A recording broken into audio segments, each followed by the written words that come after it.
live from the studio. I'm Jimmy Selesky. And I am Monk Eric Glazer. Monk. I wasn't sure if I was going to make a monk joke, if that would be okay. Is that true? I think it's fine. I don't know. Well, these are Tibetan singing bowls. Yeah, so I guess monks use them. They're monks. Yeah, they're Himalayan, bro. Perfect. We are here with our... I don't know any lingo, dude. I was going to say something cool. Our brothers. Our brother podcast. Brother podcast with Alex Glazer and Jordan Levine of the all-new Grok This. I thought you had to think about it. I'm just taking things a little slow. Yeah, You're really chilled out from that singing bowl. I was sifting through all your endeavors over the past 2 years. I was like, Who Dug It? Voyaging on the Amazon. Baltimore Paranormal Society. Affiliation. Allegedly. Alleged Involvement. Frequent commenter. Frequent comment. You did comment a lot. I love that page.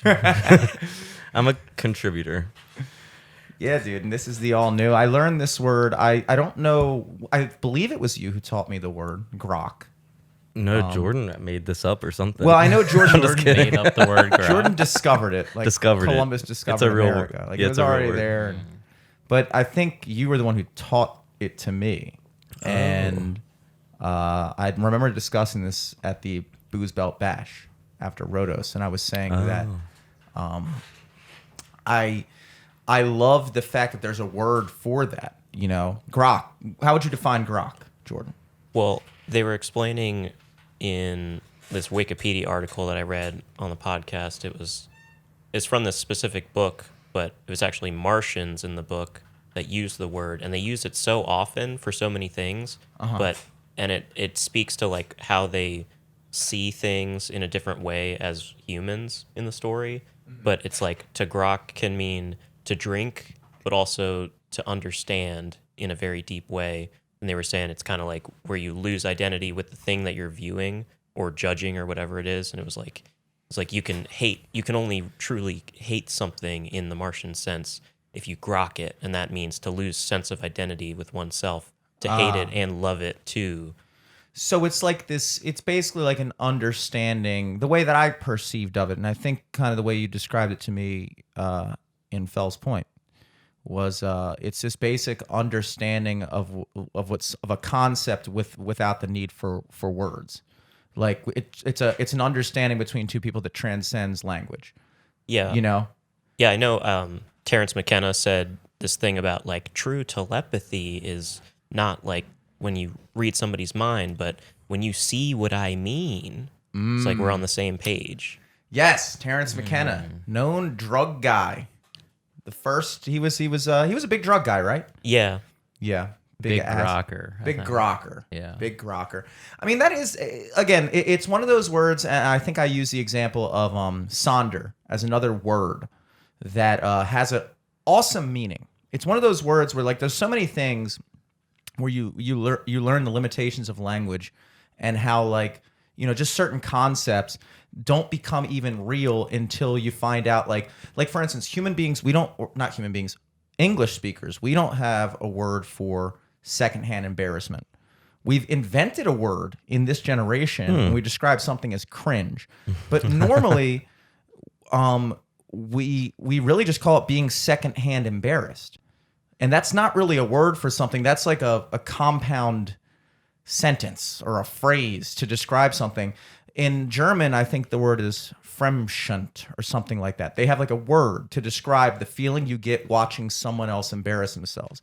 And so it's funny how these concepts go along it's weird how we've gone so long as a language, and only recently have we kind of invented a word for secondhand embarrassment. But then all of a sudden you do something like you come up with the cringe, whatever, that's cringe. And then all of a sudden it becomes more real. Like you've given a name to something, and now that concept, it's more identifiable with people. You know, it legitimizes something. Whereas if there wasn't a word for it before, you're just like, oh, maybe that's just something I experienced, because there's not a word for it. You know, so language kind of validates thoughts. You know, and so sonder is the concept or the understanding. It's basically the opposite of solipsism. Solipsism is this idea that you personally are the only real thing in the world and everything else is just like a figment of your imagination. Sonder is the opposite of that, which is basically saying that the realization that every single person, thing, being on this planet has an equally vivid and intense and real experience as being themselves, with just as many connections and everything like that, and they are the main character in their life just as much as you're the main character in your life. And this 2-syllable word, Sonder, just takes that whole idea and just goes, boom, there you go. You know?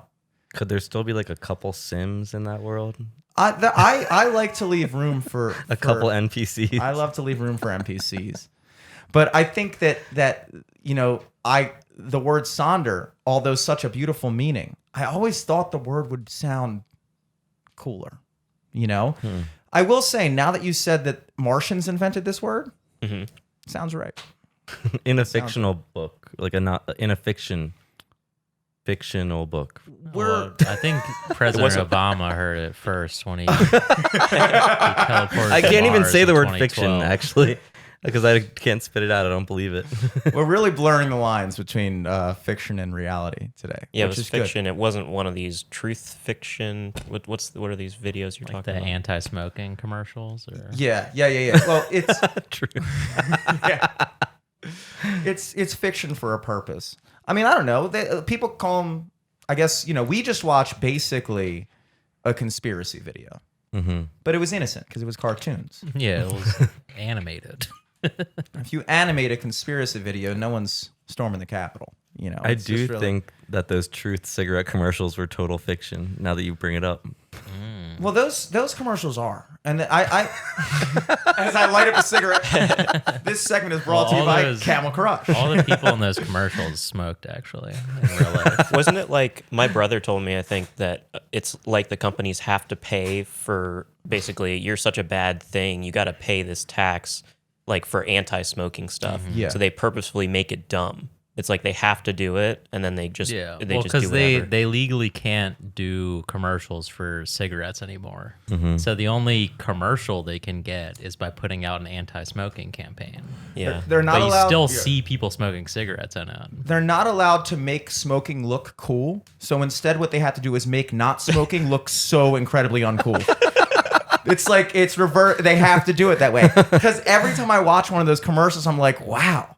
This sucks, dude. Not smoking sucks, dude.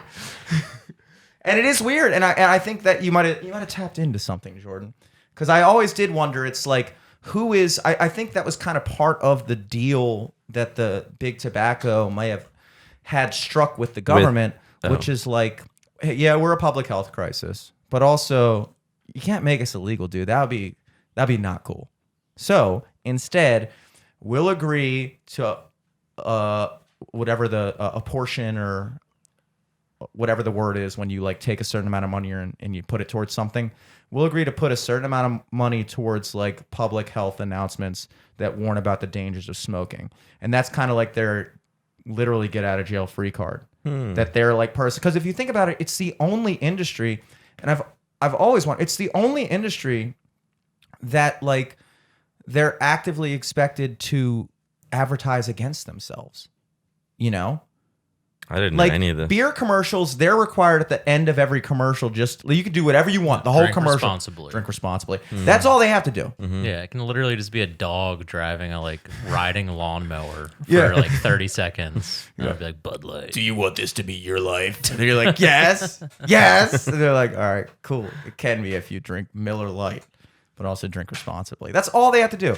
Cigarettes, you can't even imagine them only having to do that. You know, they have to go so far above and beyond. They're not even allowed to advertise. Cigarettes are not even allowed to advertise on television. Yeah, no more Joe Cool. Joe Camel? Yeah. Was it Joe Cool or It was Joe Joe Camel? Cool. Joe Cool. He's my He guy. was a camel. The Marlboro Man. That guy was awesome. I think, and candy cigarettes. Look at even candy cigarettes. You know, they Don't wanted. they still sell them? Yeah, but they were originally invented to just kind of because obviously kids are smart. They get that it looks cool. They know too. it's cool. They know it's cool, and so they were like, dude, look, here, boom. They Here's even a- made those fake cigarettes that were like you could blow into it and like white powder would shoot out the front of it. Remember those? Yeah. Like bubblegum ones. Yeah. It is diabolical. I mean, not diabolical, but it is. It is diabolical when you consider just how much psychology is used in advertising and how they purposefully target. These companies are constantly trying to bring in the next demographic, the next age group, the next generation into their product, and they know how to like target you so well. I think we did a segment on this show, this podcast, quite some time ago about Edward Bernays, who was known as the father. You've heard of him? Yeah, grandfather of The grandfather. something like that. Yeah, I must have watched when he was younger. it's like public father, relations. yeah. The brother-in-law of modern marketing. Guess I just was thinking he's so old. Like he must have been. He's probably Please, got that's my grandson. son. It's Mr. Edward Bernays to you. And he basically, back in the day, they used to advertise with like facts, like statistics. Like, if you're selling a truck, you'd be like, this truck, it's really good. It's going to get you like a lot of miles. It can go this fast. It was blah, blah, blah. made in Detroit. It was made in Detroit. Just like things like it can tow this much. You still see a little bit of that. But what he realizes is like, look, people aren't interested in that boring shit. What people What want if to someone sucked your dick in this truck? Yes. He realized, dude, people want to be, the way you tap into people, the way you market to people is you tap into their deepest desires. You attach your product to the things that people love the most. Or the things the things that people think they want, the things that people wish they were. So that's why when you see a truck commercial, it's not just a truck and they just go, here's a list of all the great things. No, it's a guy riding through the mountains, fucking towing an airplane, fucking, doing some cool shit that like most guys who buy that truck are never going to do. But most guys who want to buy that truck wish they had to do that shit. Most guys wish they needed to fucking drive up a desert dune and the only car that could do it. Most of you guys are just driving on the Beltway. I always say, like, as far as I'm concerned, my Nissan Altima is as fast as any car on the road right now. Because at the end of the day, the max speed limit I've ever encountered is 80 miles per hour. My car goes 80 miles per hour. So as far as the law is concerned, I can go just as fast as you, dude. Your car goes 300. Where are you doing that? I mean, I get you can do it, but it's like you're not supposed to. Racetracks? Racetracks? You taking your car to the fucking racetrack? I saw- I'm not going to take my RAV4 to a racetrack. I'd be so embarrassed there. There's an advertisement for like New Jersey somewhere. You can imagine like a bunch of rich people. It's like you can take your race cars and park it there. They have like loft apartments that you can live there, but it's like a place you can race your really nice cars around a track. Yeah. And if you're into that, that's cool. Mm-hmm. But it all comes down to, these products become like symbols for people, I always said about with like fashion stuff, it's like for certain things, it's like, you buy the Gucci handbag, not because the Gucci handbag is necessarily any better like material wise or anything than some other handbag. Maybe even better than some handbags, but like when you look at how pricey like I don't even know Ralph Saint Laurent, I don't fucking know. These fucking like big designers and stuff. And it's like if you really looked at it objectively and you're like, all right, how much better is a Saint Laurent this than one brand lower? I'm not comparing it to like Walmart brand cologne or something like that. I'm just saying like the biggest designers and then like another good designer that like doesn't have the brand name recognition. How much better really are they? Are they 3 times as expensive good? Or is it really just the fact that most people are buying these products because when you wear that Gucci handbag, it's less about the bag itself and more about the external expression of saying, everyone that sees me knows that I have enough money to own this. And that's really what you're trying to say when you wear these things. You know, it's just the expression of like it's a way to just say like, this is me.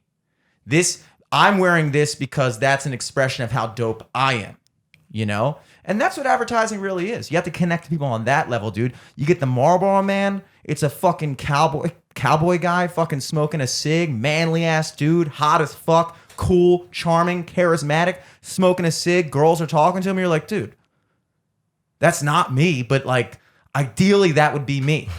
You see the fucking camel, you're like, dude, I'm not a camel, you know?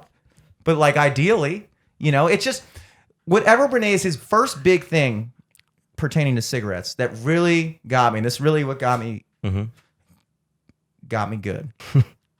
When he noticed that like women weren't smoking cigarettes, he was like, dude, this is a big problem. Women are kind of smoking cigarettes, but like not really. It's seen as like a masculine thing. It's seen as unattractive. So like they're really, if even the women that do smoke, they're only smoking like indoors, which means they're not smoking nearly enough. They're only smoking at their own house in private. They're not like out in public at bars smoking. It's seen as like a, you know, masculine, unattractive thing. So luckily at the time, this is also during the women's suffrage movement in the 1920s. And this is like the kind of the first wave of feminism where women were fighting for the right to vote. And so what he did was he was like, dude, I got an idea.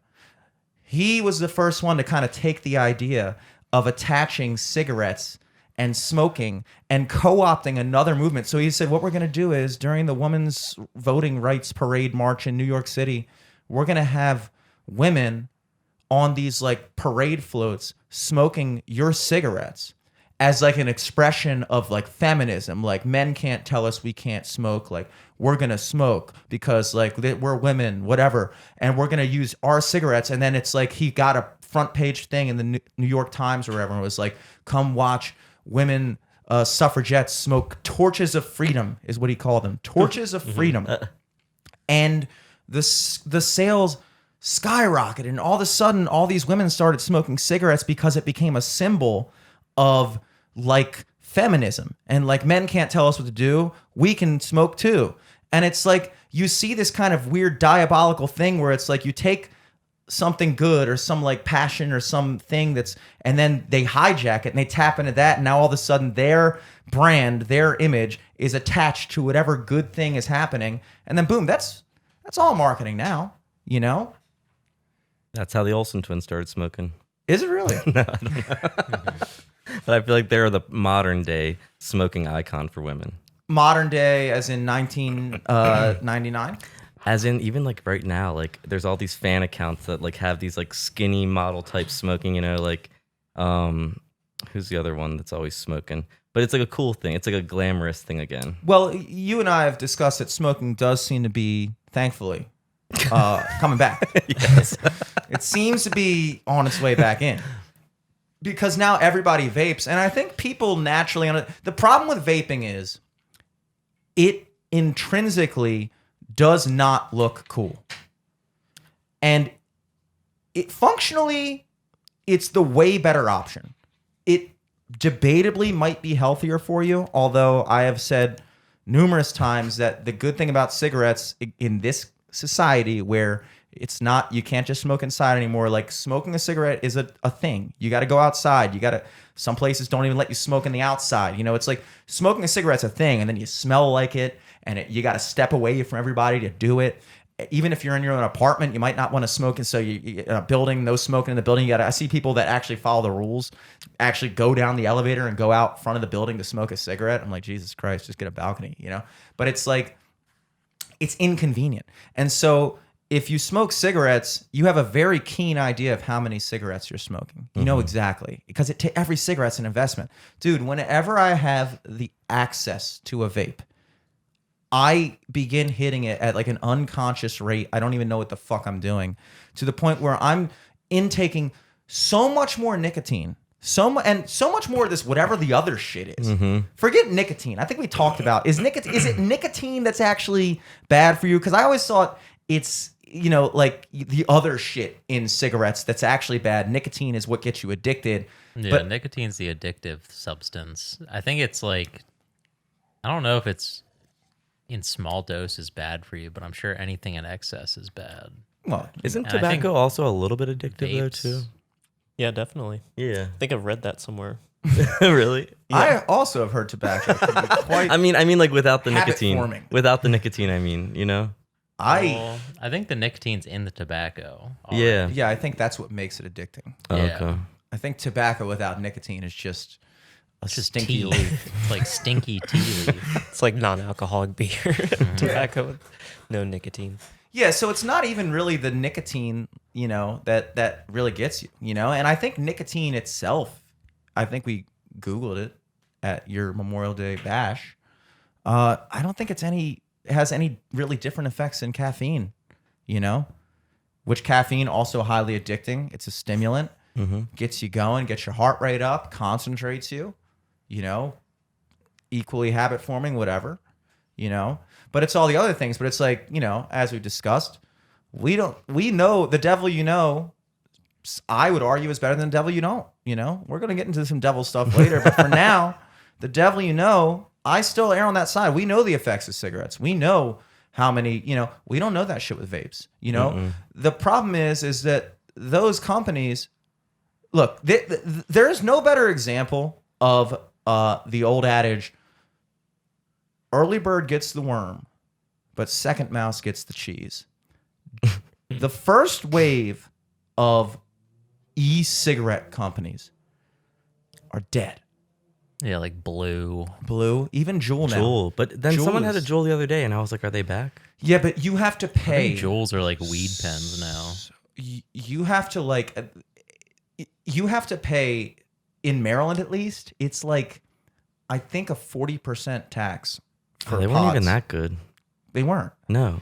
And Juuls were really the more innocent ones. They only had like tobacco flavor, which you are a psycho if you got that, or menthol. So in all intents and purposes, they really only had one flavor for Juul, menthol. They're getting taxed out the fucking ass, 40% for a pack of pods. Meanwhile, you have all these other things, and Juul is not allowed to make flavored things. This is what I always found weird. In Maryland, as far as I know, you can buy vapes that are flavored. Can you not? Am I wrong about that? I don't know. Yeah, yeah. I'm genuinely asking. Yeah, Isn't the new one like Elf Bar or something? Puff Yeah. bar or whatever, or I don't know. All these, passion fruit, things that kids would like, dude. At least cigarettes had the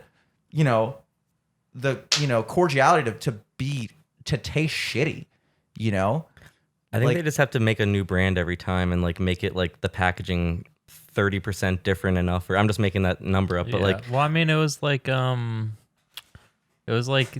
before they had like CBD and Delta 9 weed or whatever the fuck it is. Like, remember, like they used to have like the K2 shit where they sprayed like a fake THC on like whatever the fuck it was. is that what hedge spice trimming. is? even like with Yeah, like spice, spice, yeah. But like salvia. the way which is- that shit was legal is because it was just like a chemical, and then anytime the FDA, whoever banned that chemical, they would just like tweak it a little bit and put it back on the market. And I feel like that's Right. what the vapes are doing right now. It's a great example of how shitty the government is at taking care of problems. I mean, like literally, you're watching them with the Juuls, and it's like I agree. Flavored vapes can be kind of targeting kids. Also, it's targeting adults. I'm 30, and I prefer a passion fruit vape to a fucking tobacco flavored vape. one, Like, yeah. You don't have to be a little boy. It's what's going to happen with TikTok. When TikTok gets banned, TikTok has already made a backup app called Lemon 8. Have you heard about it? That sounds No, gross. it sounds They just freaky. made Thinking of Lemon another Party, I guess. They literally That's what I was thinking. That's the inspiration.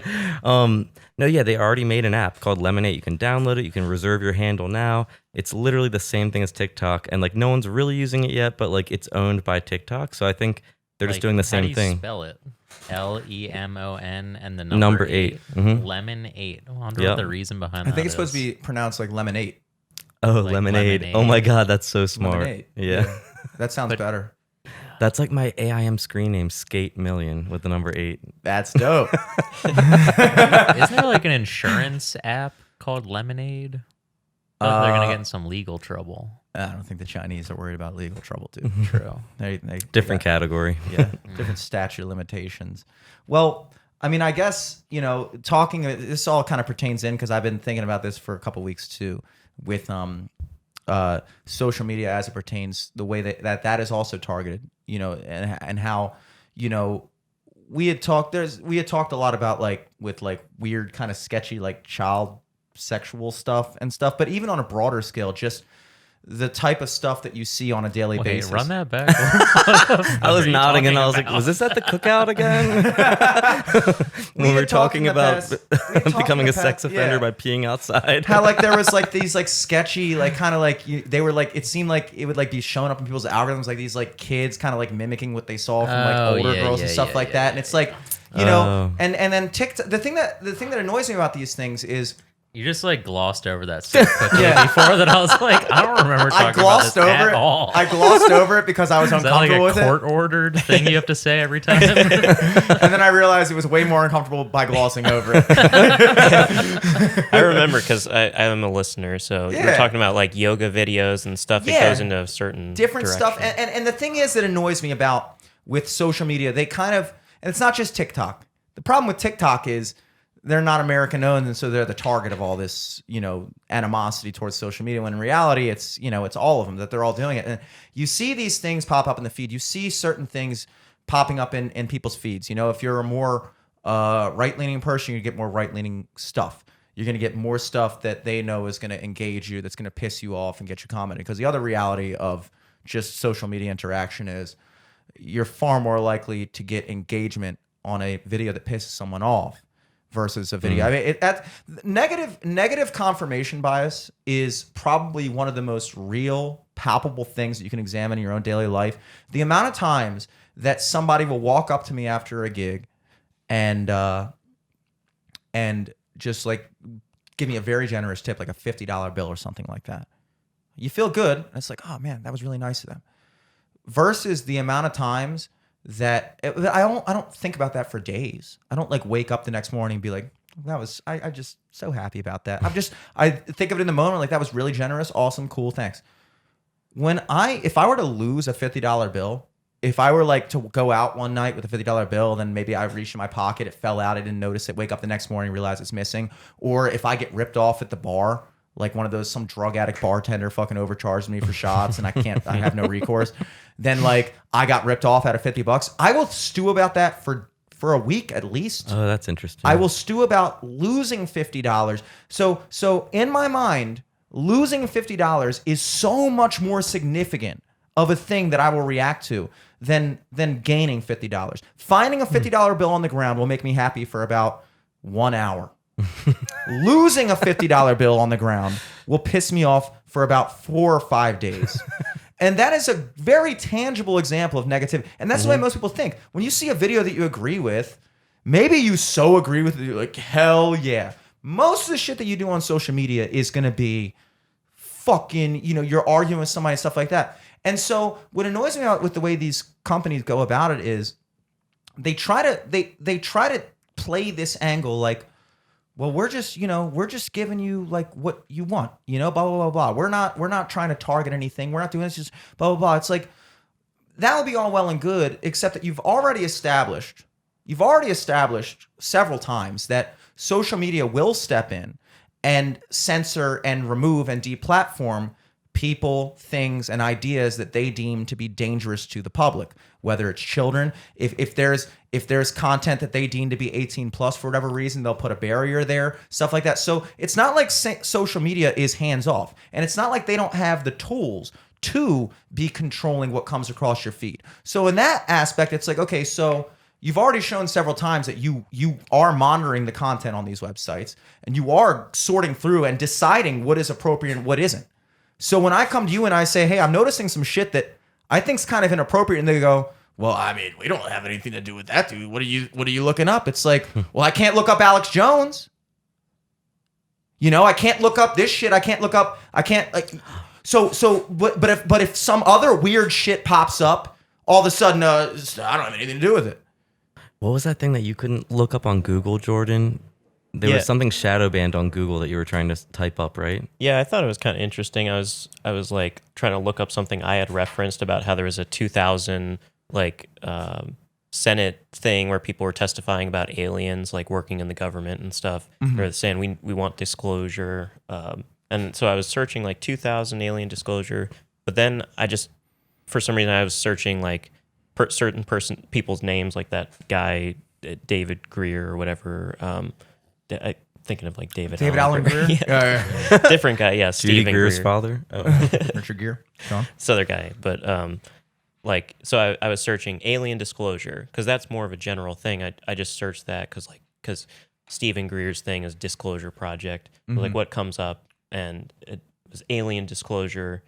It was like almost rejecting it, where it wouldn't guess. It, like I was searching it and Like nothing the would Google come predicted searches I or was like, whatever. did you Yeah. mean It was like this? alien discography. It was like Yeah. any other word besides disclosure. Yeah. It was Yeah. like And then I typed it all the way, and then it was nothing. Like I typed all the way Wow. to the last letter, and then the whole thing, and it was like nothing would come Yeah. up. no predicted searches. Yeah. Hmm. And I sent it. Yeah. Alien disco golf. And I'm making up, but it was like trying to change the word Yeah. as much as it could. And then you look at TikTok, for instance, a great example of when we talk about the control that they do have.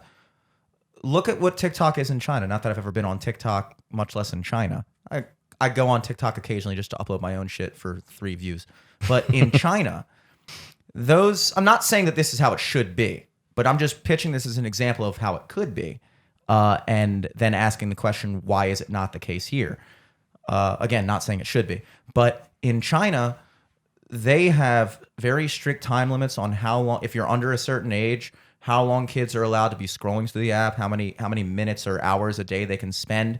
The type of stuff that is pushed to their kids are much more educational, more about science and math and things that promote like national patriotism for the country and their culture and things like that. There's not a lot of like, it's not just like fucking, you don't go to China on TikTok, I imagine, just see some kids like fucking like, dude, I'm gonna drink a bottle of fucking whatever and throw up and then eat it. It's like, you don't see that shit, or like some stupid dance. It's like they, in their own country, have recognized that, yeah, this shit does have like kind of a corrupting type of effect on the youth. And I always run the risk of sounding like an old boomery guy, but it is true. I mean, look, kids are kids for a reason. There's a reason they can't consent to sex. There's a reason they can't smoke cigarettes. There's a reason they can't drink. There's a reason they can't vote. Like, we all acknowledge as a society that children are not capable of the same like mental discretion and emotional control and things like that. And they're the most easily appealed to market. There's a reason why the recruiting age for the military is 18 and not 32. And it's not all about the physicality. It's about the fact that it's a lot harder to get a 32-year-old guy to fucking, go and do whatever the fuck you tell him to do, It just is. And so they understand that. And yet in our country, the social media, we sit there and we, you sound like a conspiracy theorist if you talk about the fact that like, dude, like, look at the kind of like values and shit that just gets pushed down our throat. And I'm having a hard time accepting that that's just what we want, I'm having a hard, because again, the pitch is like, well, the reason why this media is consumed that way is just because that's what the people want, But then once you've already demonstrated the amount of control you have in censoring what people can see, then I ask the question like, well, is there a little bit of that? Is this what you want us to want? A few months ago, some whistleblower, like ex-TikTok employee, came out and said that TikTok has a hot button. That's what they called it. They're like, they do have a secret thing called a hot button. So like they decide what's hot, and that's how your algorithm, or like that's how anyone can go viral, is like there literally is someone manually being like, oh, that's good, let me like push that. And like, that's how they push in the algorithm. So it's like more manual than, and I think they even maybe admitted it public. I might be misspeaking, but I thought that was interesting that it was like a little more manual than they initially said. Yeah. I mean, look, and like, obviously, again, even trying to have a conversation about it, it's like, obviously they're in control of what's on their platform. That was the whole argument about why certain people shouldn't be allowed to be on Twitter and why Twitter should be accountable for it. Because, well, are you guys really just a, public platform if you're censoring certain people? So like, obviously they're in control of what goes on there. Yeah, there was that Facebook thing where some people were saying maybe it was sort of like a soft leak or whatever they call that, like something rollout, like partial rollout, where they like put out stuff that they want to put out, but to kind of hide deeper stuff but the Facebook thing where they were like, we're showing kids unhealthy habits and stuff like that. Do you guys remember that? It was like a whistleblower, quote unquote, and then it came it was out. like a softer incriminating story about them to cover up the more incriminating story about them. Yeah, it was like an ex-employee of Facebook who was saying like, we did these algorithms that were unhealthy, and then Facebook was like apologizing, and then they were saying they're going to do things differently. It's like the plea deal, kind of like it's like taking a plea deal. It's like basically kind of like we'll also get into MK Ultra, but Oh yay! yeah, but like the end result goody. of that is that the CIA kind of came out and said like at the end of everything after they torched all the records that they could get rid of after like 20 years or so in operation of doing these mind control experiments with LSD on unknowing participants. They were like, oh, well, we were trying to do it. We admit it. We were trying to do it. We were trying to figure out how to control people's minds and influence people. Yeah, we're guilty. You got us. But, dude, we didn't find shit. We never figured it out. So, I mean, yeah, we tried. I'll admit it. We tried. We won't try again. But we Listen, didn't. the Unabomber wasn't successful. We all saw it. Charles Manson? Nah. No, it's like that they do that shit. And it's like the amount of research and development, R&D, Yeah. that goes into, first of all, that's what the CIA's job is. Now, the CIA is not legally allowed to operate on American soil.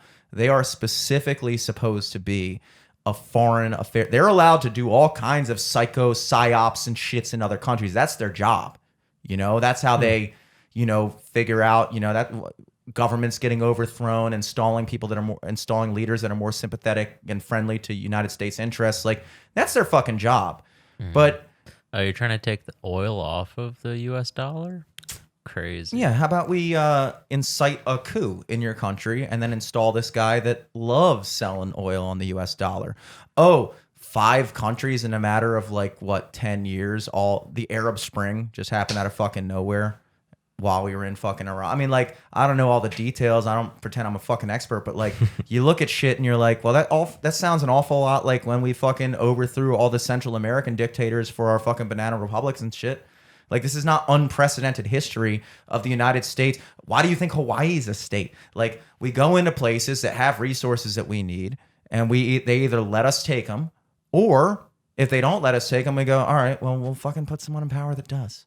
And just like you go to any fucking place, you can find a group of people that are not happy, because there's always going to be people anywhere, no matter what the situation is, that are discontent, that aren't happy with the government, because a lot of people, they just want to be in power. They're running even if things are good, they're just like, well, why is he in power? And then you fucking give them military funding, you give them weapons, you give them training, and then boom, they overthrow the fucking people for you. And then install their own person who's working for you because you've been funding them the whole fucking time. And then you sell it to the world as like, well, it was just this organic uprising that just conveniently led to yet another leader that does shit that we want to do. And I don't know why you're looking at me. The CIA, that's our entire fucking job. Why would you ever accuse me of doing such a thing? And the amount of research that goes into that same psychology, that same propaganda psychology of how they learned to, even in, when you take over a country, it's one thing to take over a country. It's another thing to get the people that are in that country to comply with their new rulers, especially if you're fucking it's World War II, you're in Poland, Germany comes in, fucking overthrows your president, kills half your fucking men, and then starts fucking your wife and enslaving your children. Kind of hard to get those guys to be like, yeah, I fuck with Germany. It's only a matter of time until they get pissed off enough to fight back. And so the second and most important aspect of all those operations, once you beat the shit out of somebody, once you take their shit, is how do you keep them compliant? That's where the CIA comes in, And all that shit, all that propaganda of, taking over a country, and then in the school system, you go there, they went into the Polish public school system and started teaching these kids German history from a young age. We're like, look, we're not going to be able to take the grown adults and convince them that we're good guys. We just have to wait for them to die. What we can do is we can take the new generation and make them Germans. Look at a fucking kid who's adopted.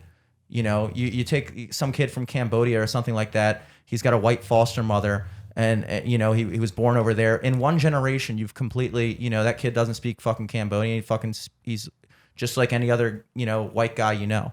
You know, it only takes one generation to change people's minds. And that's why so much of that shit is targeted towards children. And that same shit that's used to fucking get people compliant in other places is used to get us compliant in our own fucking country. You know, that's real shit. You know, all these fucking all the money that's going to the CIA, what's it for? What are we using it for? I think To not do that? A lot of it is in Antarctica. Yeah, a lot. Like maybe 25%. All right, that's a significant number. We're hurling some numbers out now. I'm a numbers guy.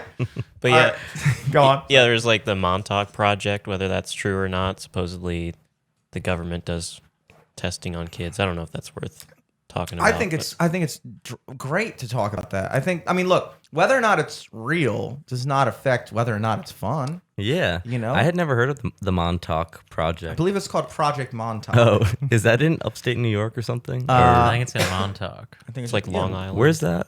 upstate New York. It's all the way to the tippy top of something. Long Island. Yeah. Yeah. It's where Long Island goes. Eternal I Sunshine. think they've gone there on some Bravo shows before. Billy Joel has a place there. Yeah, there is a base, and you can walk around. It's like a public park.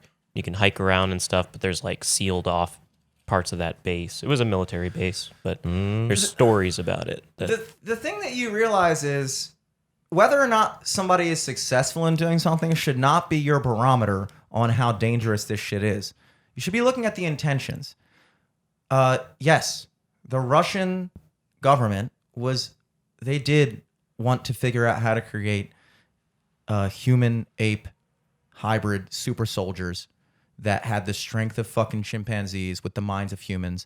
They wanted to figure out how to do that. I didn't know that. I've never heard this. It's just the fact that they're trying to do it. I totally believe that they're trying to time travel, which I'm all for that. That's cool. You can fucking time travel.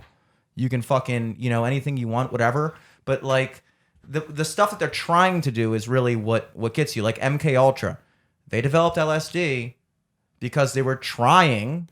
Now they deny that they were successful, but they were trying to figure out. I believe the initial motive for it was the whole Manchurian Candidate thing. They wanted to be able to install fake Sleeper memory agent. Yeah, sleeper cell guys, and like take memories, like be able to like put memories into your brain and take other memories out, and then be able to like program and trigger you to do certain things. And again, whether or not they're successful in that does not change anything for me. It's like I believe they probably were, because that's more fun to believe. You know? Do you want to believe? Oh yeah, that's my new favorite song. Do you really? Do you really? Wait, so Eric, I would like to ask you, as a Kanye fan, have you heard any of the conspiracies about him suffering from MK Ultra or cloning, or people saying you don't want to know what happened to the real Kanye? I don't know if I believe any of the cloning stuff, but his personal, like, Twitter? not his personal Twitter, his like, I don't know, like personal trainer. Oh, He's the one that initially, when he first got hospitalized during like around the Life of Pablo era, that was like 2013 or 14 or something, I guess. His personal trainer was the one who got him 5150'd and put in like a psychiatric ward of the hospital. What's 5150 mean? Because it sounds cool.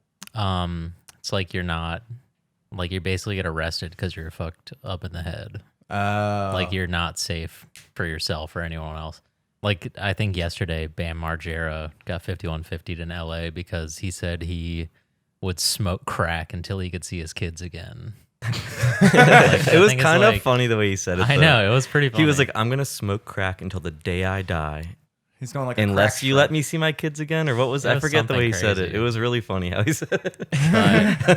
Not but funny. With Kanye, that more recently with all of like him separating from Kim and the Pete Davidson shit, his personal trainer texted him like, you want me to put you on so many drugs that you can't even remember your kids' names anymore? Like, do you want me to fuck you up so bad that you get sent back to that hospital again? Da da da da. And like Kanye just posted his texts on Twitter to him.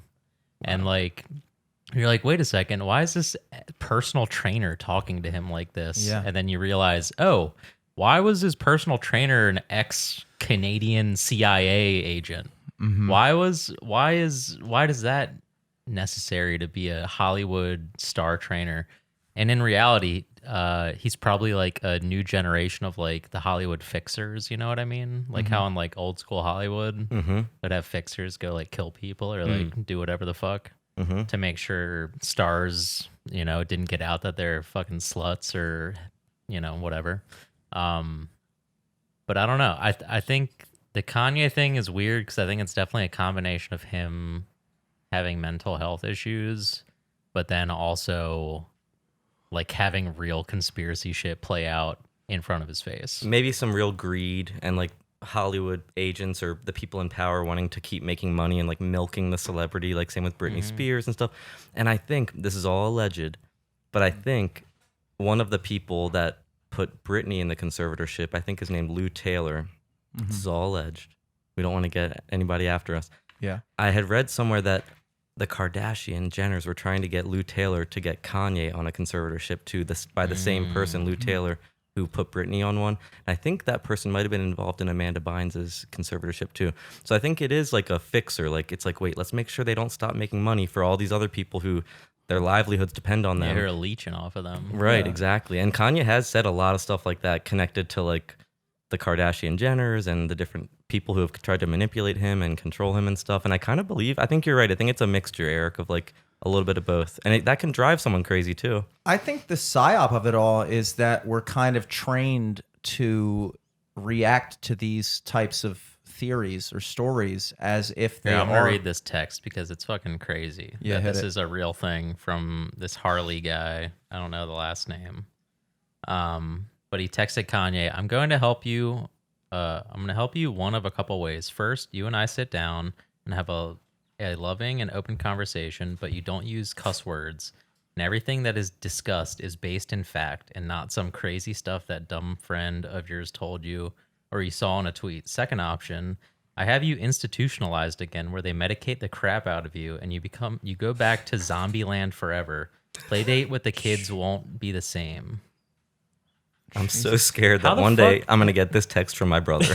But it's like, I don't like a personal trainer shouldn't have that much impact on you. You know what I mean? Like that's some other shit going on. I think a there. lot of them are disguised as like personal assistants or even husbands or wives, but they could really be like a controller. Like, but it's like he's like that's your worker. That'd be like if you went up to your boss tomorrow and was like, here's what we're going to do. We're going to sit down and we're going to talk about you giving me a pay raise, or I'm going to slowly ruin your brain through chemicals and alter you completely until you're a different person that your life is never the same. I don't have a problem with swearing at work, so I don't think that would be a problem. But like, you know what I mean? Like Yeah, I you do. don't tell the person giving you a paycheck that.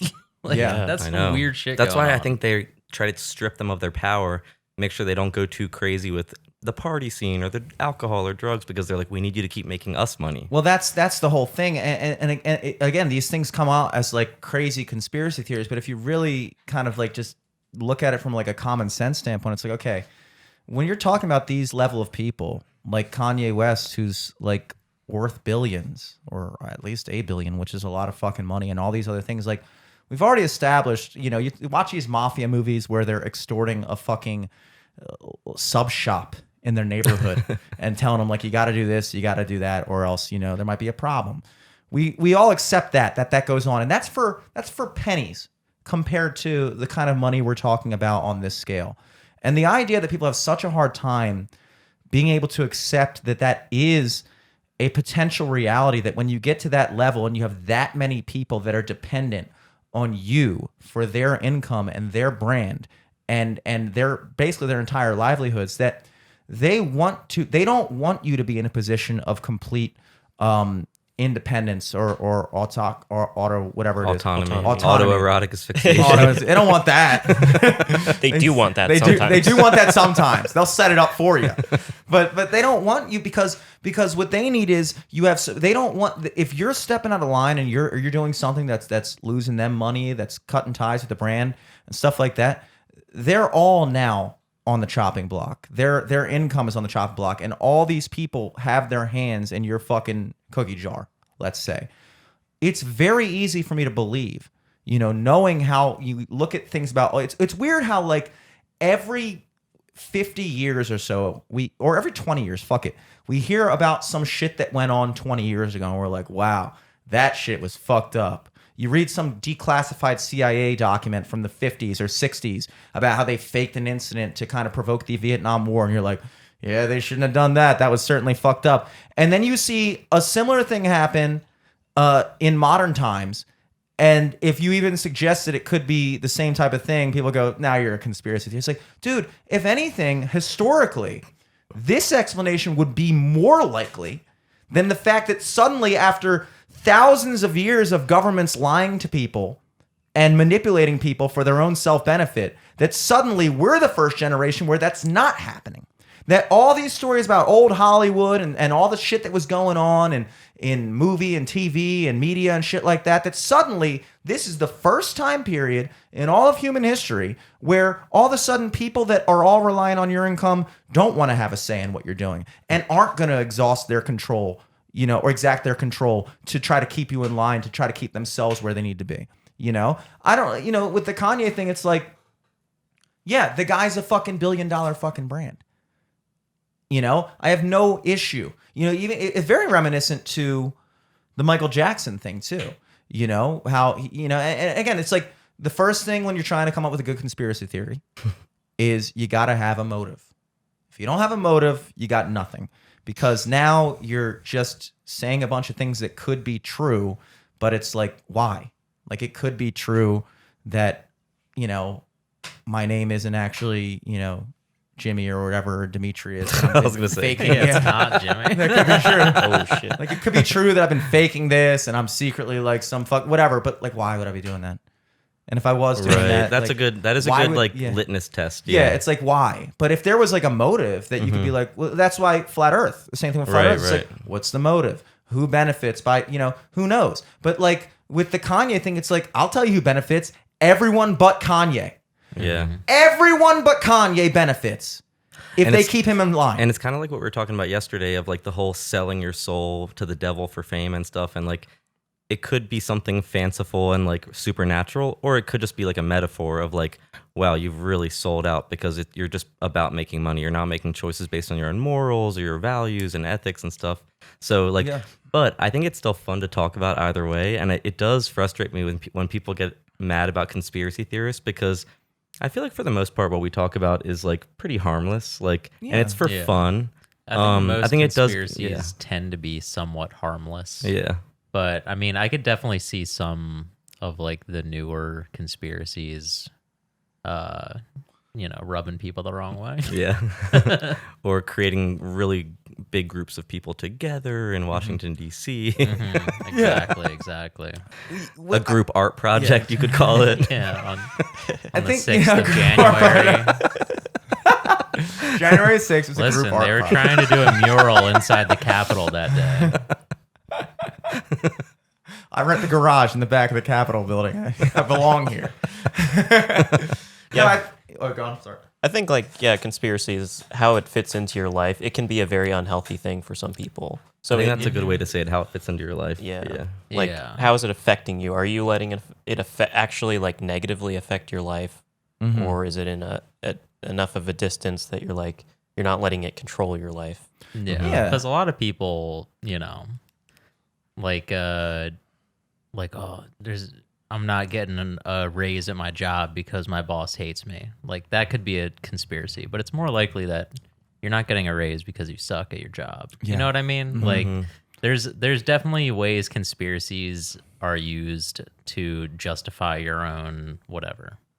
Mm-hmm. Well, yeah, Totally, dude. Yeah, I don't know. people. Conspiracies I like are the North and South Pole holes. Ooh, tell me I more like about those that. ones. Tell me more about that. Well, you know how on a globe, Yeah. it's mounted. It's mounted on the north and most south point of the Earth, aka in the North Pole and the South Pole. Yeah. And that's Is this on scientifically purpose. proven? That is on purpose. Listen, go on Google Maps. Just go to a globe. You can see it's mounted. on the globe. It's mounted So it'll on the spin. top and the Clearly bottom, see so the it holes. spins. But that's on You purpose. can't see them. They hide them. They hide the holes. Go on Google, try to find the holes. They hide them. But that's what people think in the World War II, why the Nazis went to the South Pole, Antarctica, was because they wanted to go inside the Earth. And that's where a lot of people think the Nazis are holed up till this day. And They're that's piled why they did, what is it? It wasn't Operation High Jump or whatever. Yeah, I think that's right. I think that's it, where like the U.S. government sent like a bunch of like aircraft carriers down to Antarctica in the middle of World War II for no reason.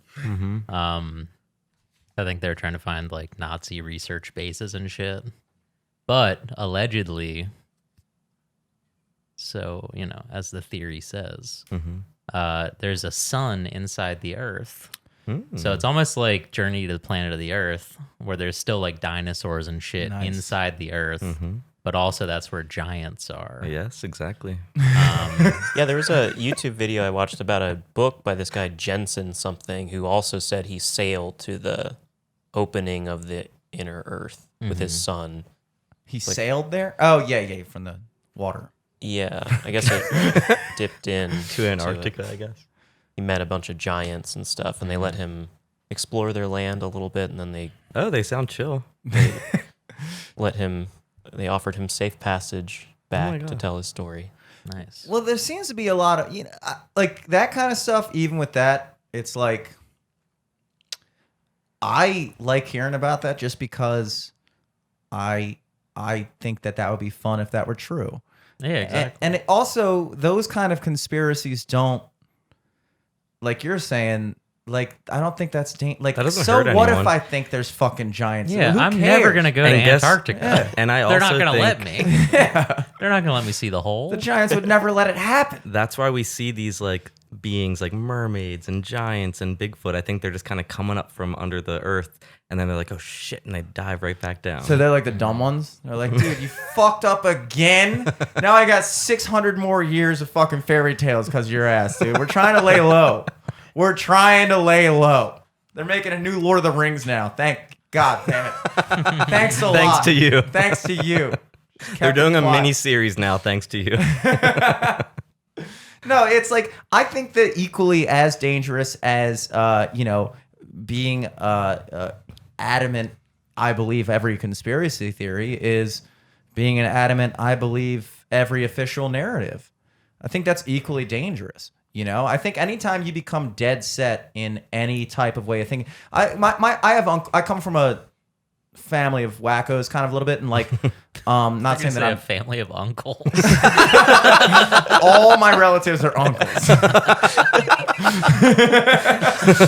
I think that's what the giants are like, their civilization. Couldn't you see that?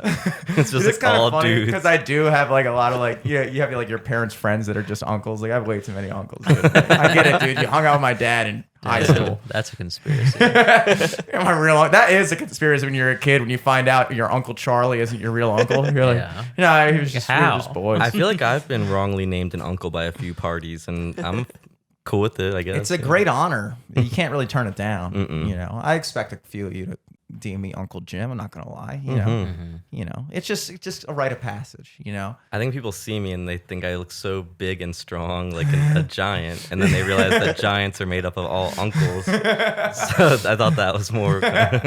absolutely. But like, I have an Uncle Phil who he just believes he doesn't believe fucking he's a very smart guy, but he doesn't believe like fucking gravity. He thinks it's buoyancy. Just all kind, every possible conspiracy theory you could think of. If it exists, he believes it.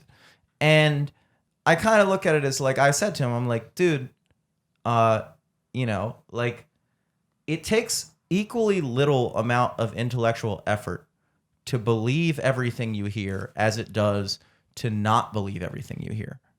It doesn't take any more. All it takes in that aspect is a willingness to just be like kind of like ostracized. And if that's kind of like what you like, if you enjoy arguments, Being a contrarian. which is I do too, so I get it.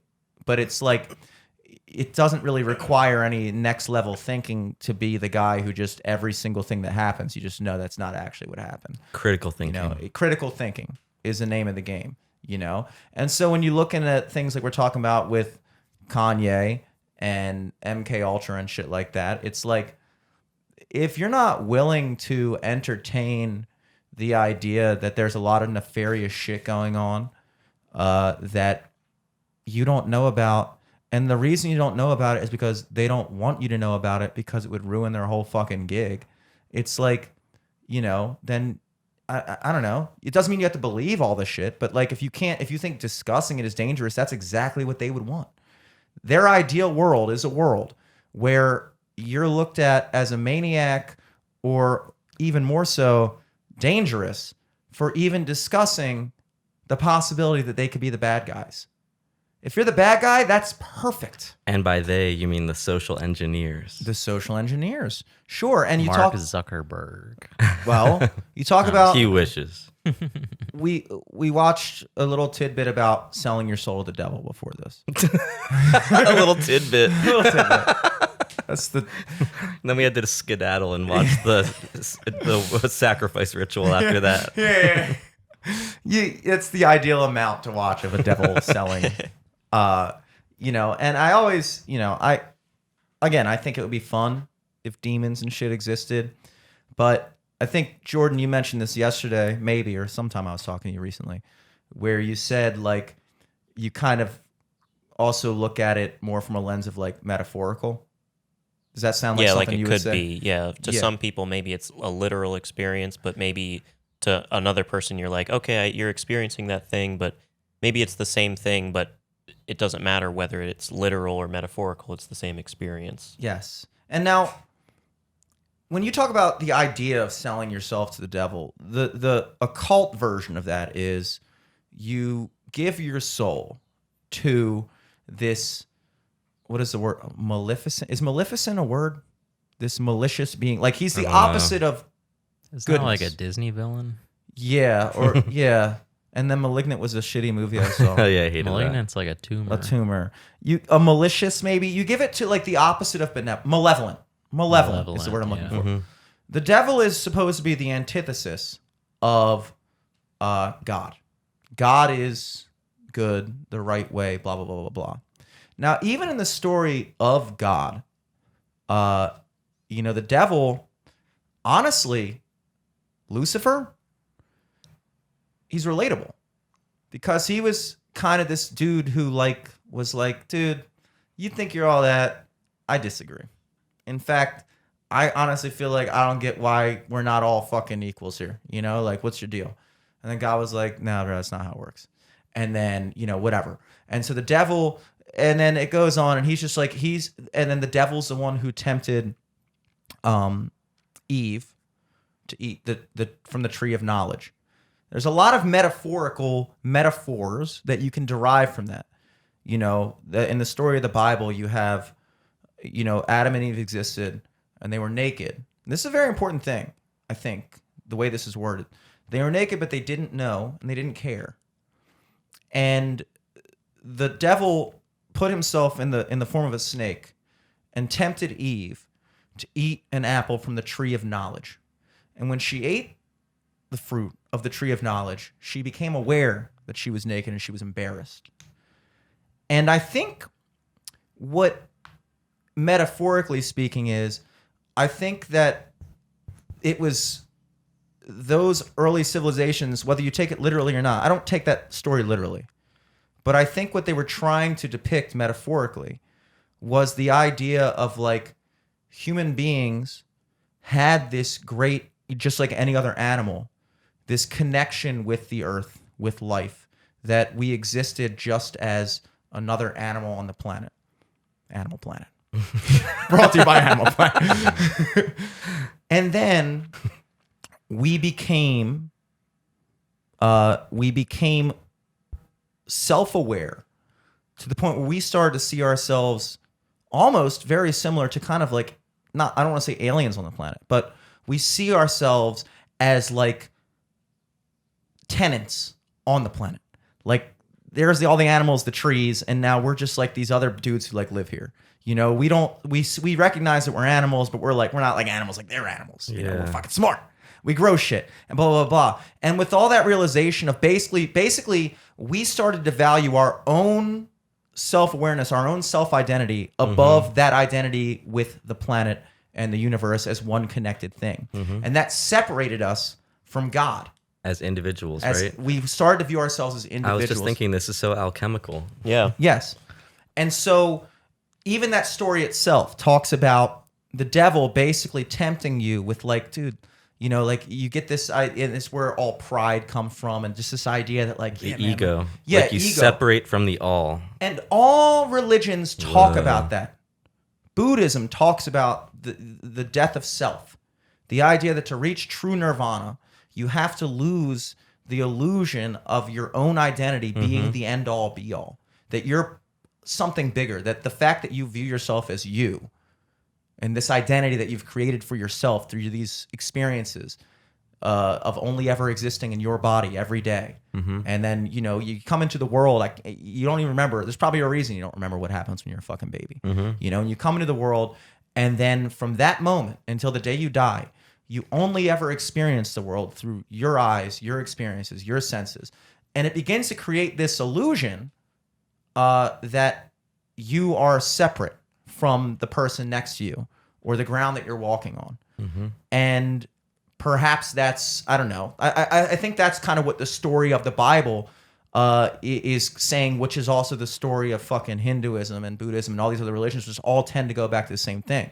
So you talk about what's the devil's role in that? The devil is all those things that separate you from that truth. Personal pleasure, pride, arrogance, this idea that you are the most important thing, and whatever you want in that moment is what's important. It's temptation. It's all those things. And you talk about selling yourself to the devil in terms of the music industry. I would look at it metaphorically going, look, just like we discussed earlier, all these fixers and stuff like that they're the gatekeepers of that industry. And if you're going to ride that ride, you kind of got to play the game. You know, like, you know, if you're gonna make millions of dollars and you're gonna be world famous, you know, but there's certain rules of the game that you got to follow. You can't break the brand. You can't start going out and saying and attacking the hand that feeds you. And you know, if we tell you we want to pitch these values and we do this type of music video or this type of thing or say this or make this speech on the fucking Grammys, because if you say something against that, you're gonna get fucking canceled. There's so many, like in bowling, the fucking bumpers and the thing. Stay in your fucking lane, dude. Yeah, because if you don't, we will fucking ruin you. Hey, what do you guys think about the idea that there could be a tangible way to sell your soul? I guess that's the flip side, the non-metaphorical side. A literal way. A literal way. Which we were talking the other day. I saw some theories that because I honestly never knew. I'm like, what would a tangible way to sell your soul? Is it like you have to light a bunch of candles and like, I don't know, do some crazy ritual? And I heard a theory that maybe one way is MK Ultra and another way is human sacrifice. Well, which is even more crazy. But the MK Ultra is almost related to the metaphor, because it's like you're kind of just being a people pleaser, a yes man. You're just kind of doing what everyone says, whether it's a chemical making you do it or not. But well, I mean, like with the literal, I don't know about the human sacrifice. With the well, no, I mean, but it may work. Yeah. Dude, first of all, I there's feel been like that kind of stuff is more like that's more like CIA or other governments trying to like because I think a lot of the theories about like the whole Jeffrey Epstein shit, you know what I mean, is like they were making powerful people do crazy outlandish shit just to get dirt on them, to have them under their thumb. Blackmail you know what I mean? them, Yeah.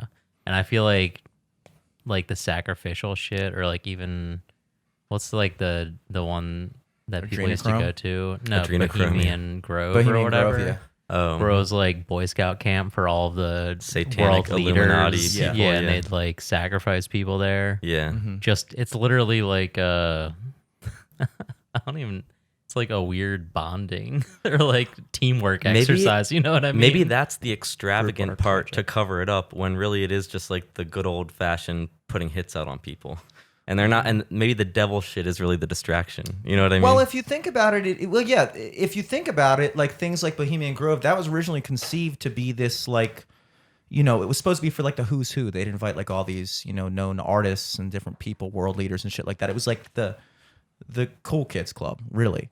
And then, of course, the time, I think it's been around for a very, very long time. And so back then they had different views on even just something as, menial as like homosexuality and things. It was like a lot of guys would go there and like, especially in that kind of like bohemian artsy community, they're like fucking other dudes and shit like that. And like, you get all these people together and just kind of let people just indulge in all their pleasures and all this like stuff they want to do. And just like, it's just us, man. You're in the cool kids club. Like nobody that doesn't matter can come here and just do what you want. We all, we're discussing fucking whatever and blah, blah, blah, blah. And then as a result of that, in exchange for being able to enjoy all the things that you want to enjoy, they now have that on you. Now you got to come here and just live out all your fantasies and things like that, all the personal pleasure and hedonism and things like that. But because you succumb to that, now if you get out of line, we can ruin you as a result of that. And I think that that's a very, when you talk about like Epstein and how he made so much money, what Eric's talking about with like, these guys going to this island and just engaging in like fucking unspeakable fucking sex and shit like that with like just criminal terrible shit, just having an opportunity to just do whatever the fuck they want, just giving in to the temptation of whatever it is they want. And as a result, they have to stay in line. They have to play the game. Yeah, I would wonder if they even push that stuff too. And I'm not trying to like give everybody the benefit of the doubt, but I'm sure some people, they are depraved people, and then sometimes they might be pushing that on people or something. Maybe they do it like in subtle ways. They're like, I don't know. Yeah, like, or it's like they just don't tell them that they're like whatever underage or whatever, or I don't fucking know. That's what I was gonna say. Or they're like, listen, you can do it. We're on my island. There's no laws. Fucking da da da. And then afterwards, like, except there was a camera in the room. So Yeah. Now I own you. I'm sure Bill Clinton didn't know he was getting a blowjob from a. Never mind. yeah, from a desk. Allegedly. It was a desk. Allegedly. No, I mean, well, he definitely did get a blowjob from Monica Lewinsky. Exactly. That is not alleged. That is point proven. No, but I think I that is kind of the way I like to look at the whole devil selling thing, because I think that's a very, again, I think the literal aspect of that is, it's just hard for me. Again, I'm open to it, because again, for the 80th time, I think it would be cool if that shit winds up being like real. That's interesting, because I feel like Alex is maybe a little bit trepidatious of stuff that's a little bit darker, but you think it would be cool if the devil existed. I just think it would be another good little layer to life. It'd be a nice little Easter egg, Yeah. I know what you mean, though. Like, watch a YouTube video about it. In It'd 10 be years, scary. like, look what we just found out on Earth. remember when we learned the devil was actually real? Yeah. I think it'd be scary, and it would be very like confirmatory that like, oh, I am a good person. Well, it would be scary to realize that we went this long without knowing it. Like, I'd rather know something than not know it. Yeah, I don't think, like, I think in order to believe in all the hoo-ha about the devil selling shit, you also kind of would have to equally believe in the fucking hoo-ha of the religion shit too. Like, if you're gonna believe that you fucking light up candles and put them in a shape, and then you fucking say some weird backward shit, and the devil comes up and gives you a violin and you fucking rock, then you also got to believe that, like, you should be going fucking church. Because if Yeah, that shit's real, that shit's exactly, real. Yeah. Like, Yeah, because there has to be both. It's not just one. You can't Unless just like have the the devil is some weird alien creature. True. That's a possibility. You know what I heard recently from someone who was like, I don't think I'm religious anymore, but I was raised, Christian or whatever, but I feel like now I just believe in karma. Just like be a good person, it'll come back to you. Treat someone, there'll be a mirror back to you. Like if you're nice, they'll be nice back kind of thing. And I think the whole karma thing is part of that conspiracy too, of like the selling your soul to the devil. We were talking about that the other day, is like you'll see a weird amount of celebrities with black eyes in public. Have you ever heard of that, Eric? The black eye conspiracy? No. Something about Kim Kardashian, yeah. Did she ever have one? It's an NBA joke. Something about public humiliation is like you'll notice when a celebrity goes through a scandal in the media about an affair or something really bad that they did, that's in the media though, so it's like, public information. Then shortly thereafter, you'll see a paparazzi photo where they have a black eye. And there's just so many. And it's like, well, that's kind of weird because I've never seen any of you guys have a black eye, but I've seen like so many celebrities with black eyes being photographed.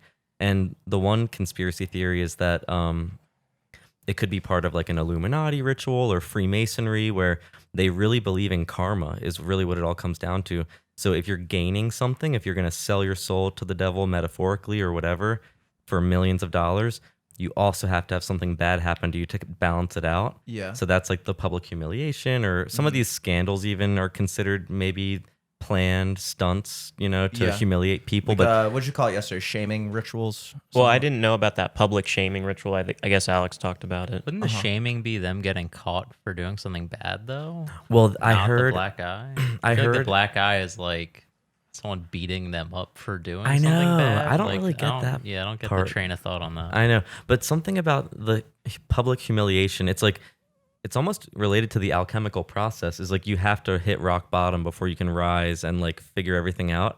So I wonder if like, because I always wondered like, why would these celebrities want to air their dirty laundry in the tabloids and on TV? And so anyway, some people think that that's a deal that they do because it prevents them from the ramifications of karma. It's So like- if they're yeah. doing something much worse for money, this little public scandal is like they think they're avoiding karma. It also in a might worse be way. a ritual way of showing that we're still playing the game. Like we're still Maybe. like, are you still under our control? Are you still willing to be shamed? Because if you Right. start to ever get that you're gonna try to break out of whatever it is, then you got bigger stuff on you. Yeah, I mean the occult shit is like I kind of lose it a little bit with like when people are like, oh, it's like this, like they're like communicating with each other. It's like symbolism that like only they understand, and it's like, they do stuff out in the open because they're flaunting it and stuff. And it's like that could be true. I mean, look, again, you gotta consider that like, yeah, we talk about things like human sacrifice and shit like that. It's not new. It's not like we invented that. It's not like conspiracy theorists invented that. Fucking the Aztecs were doing that shit. Like everybody was doing that shit. And up until kind Sounds of awesome. everybody was doing that shit. Like it's all part of like witch cult. It's like it's all that shit. It's like that stuff exists. And the other thing that I always like to really, really hammer in, if anybody's listening, again, whether or not it's successful does not determine whether or not they wanted it to be successful or that it's real. Or they tried it or that something, yeah. they want it to be the case. Adrenochrome, the whole thing with the rich people, scaring children and then drinking their blood with the adrenaline in it so they can like whatever. Maybe that's not true. Maybe that doesn't work. Maybe it doesn't work. That doesn't mean that people don't think it might work. And it doesn't mean that people might not still try to do it. There's a lot of shit people do that doesn't work. A lot of people That's go actually to scary church. to think Yeah. that people could actually try it because they think it's true. People go to church and, There's and that drink one wine guy and bread. who there's like some tech billionaire who literally uses his son as like a blood bag. Like he'll cycle out his blood with his son's blood because he thinks it makes him younger. Yeah, I heard about that.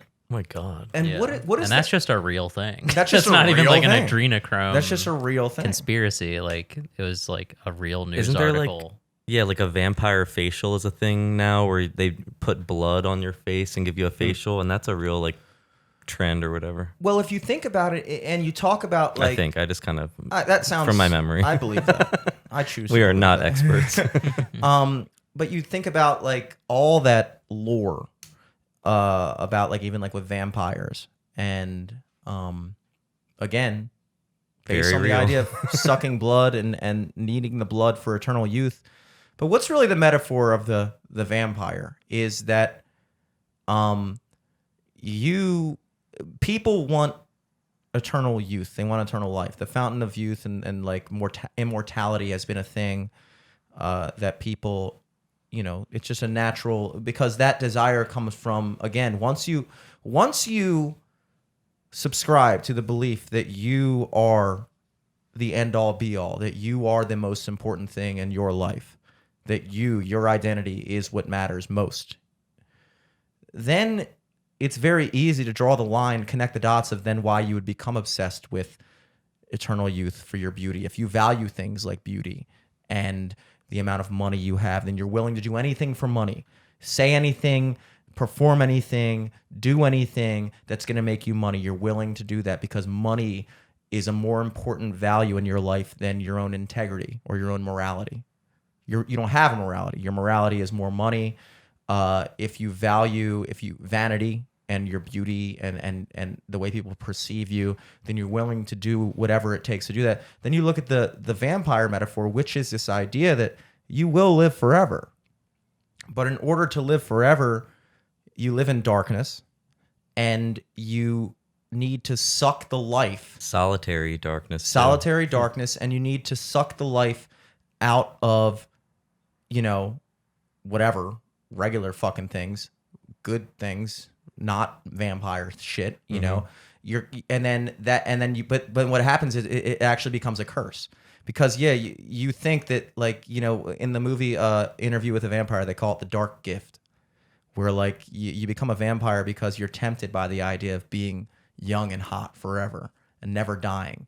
And then what you realize is that the moral of that whole thing is that ultimately that's not really what you want, but it's the pursuit of self-indulgence that makes you think that's what you want, And so you look at like, that shit, and then you talk about people, with the adrenochrome shit. It's like, again, I don't think these things are as far-fetched as people make them out to be. It doesn't mean that you have to think that it's all happening, but I also don't think you should definitely think it's not happening, because there's so many things that happen that even with Epstein, it's like, that's a great example of something that people like, there's this fucking billionaire that is inviting all these powerful figures all across the world to come to his island where they can do all kinds of unspeakable shit. And then when he finally got for it, he killed himself so he could never testify about any of the people. And it's like, that sounds like a conspiracy theory if it wasn't true. It's like you hear these things and then all of a sudden it's like, it's crazy until it's true. And then you're like, oh, well, that's just fact now. But that next thing, that's not. Well, what about this thing? You said the same thing about this thing, and you would have said the same thing about this thing if it wasn't already true. There's so many things. It's like, you got to. And a lot of those Epstein rumors were in the blind item websites for like years and years before it finally came out. And not to say that all the blind items are true. Like, I know, Eric, all the Harvey Weinstein ones were true. All the Epstein Remember, ones Eric, were true. we used to read Crazy Days and Nights. I still do sometimes. It's like a blind gossip website where like they don't use the celebrities' names because it's just gossip, so they could be sued for defamation. But like, most of the time they end up being true. Maybe like 70% I think are true. I don't know if that's an unhealthy ratio, but some are kind of silly. And now they've just become like PR plants, like the Dumois site on Instagram that is famous now. Now it's not as like underground, I feel like. Now like it's in part of the marketing system. Now I don't even believe the blind items because I'm like, I think some producer planted this to tease content. Marketing intern was like, guess what? Robert Pattinson is coming out in a new movie, and it's only going to be on Hulu. Hey, it's like, how's this drama? Speaking of metaphors, did you guys ever hear of I'm sure I know you have, the conspiracy theory that Avril Lavigne passed away and was replaced by like a lookalike or whatever?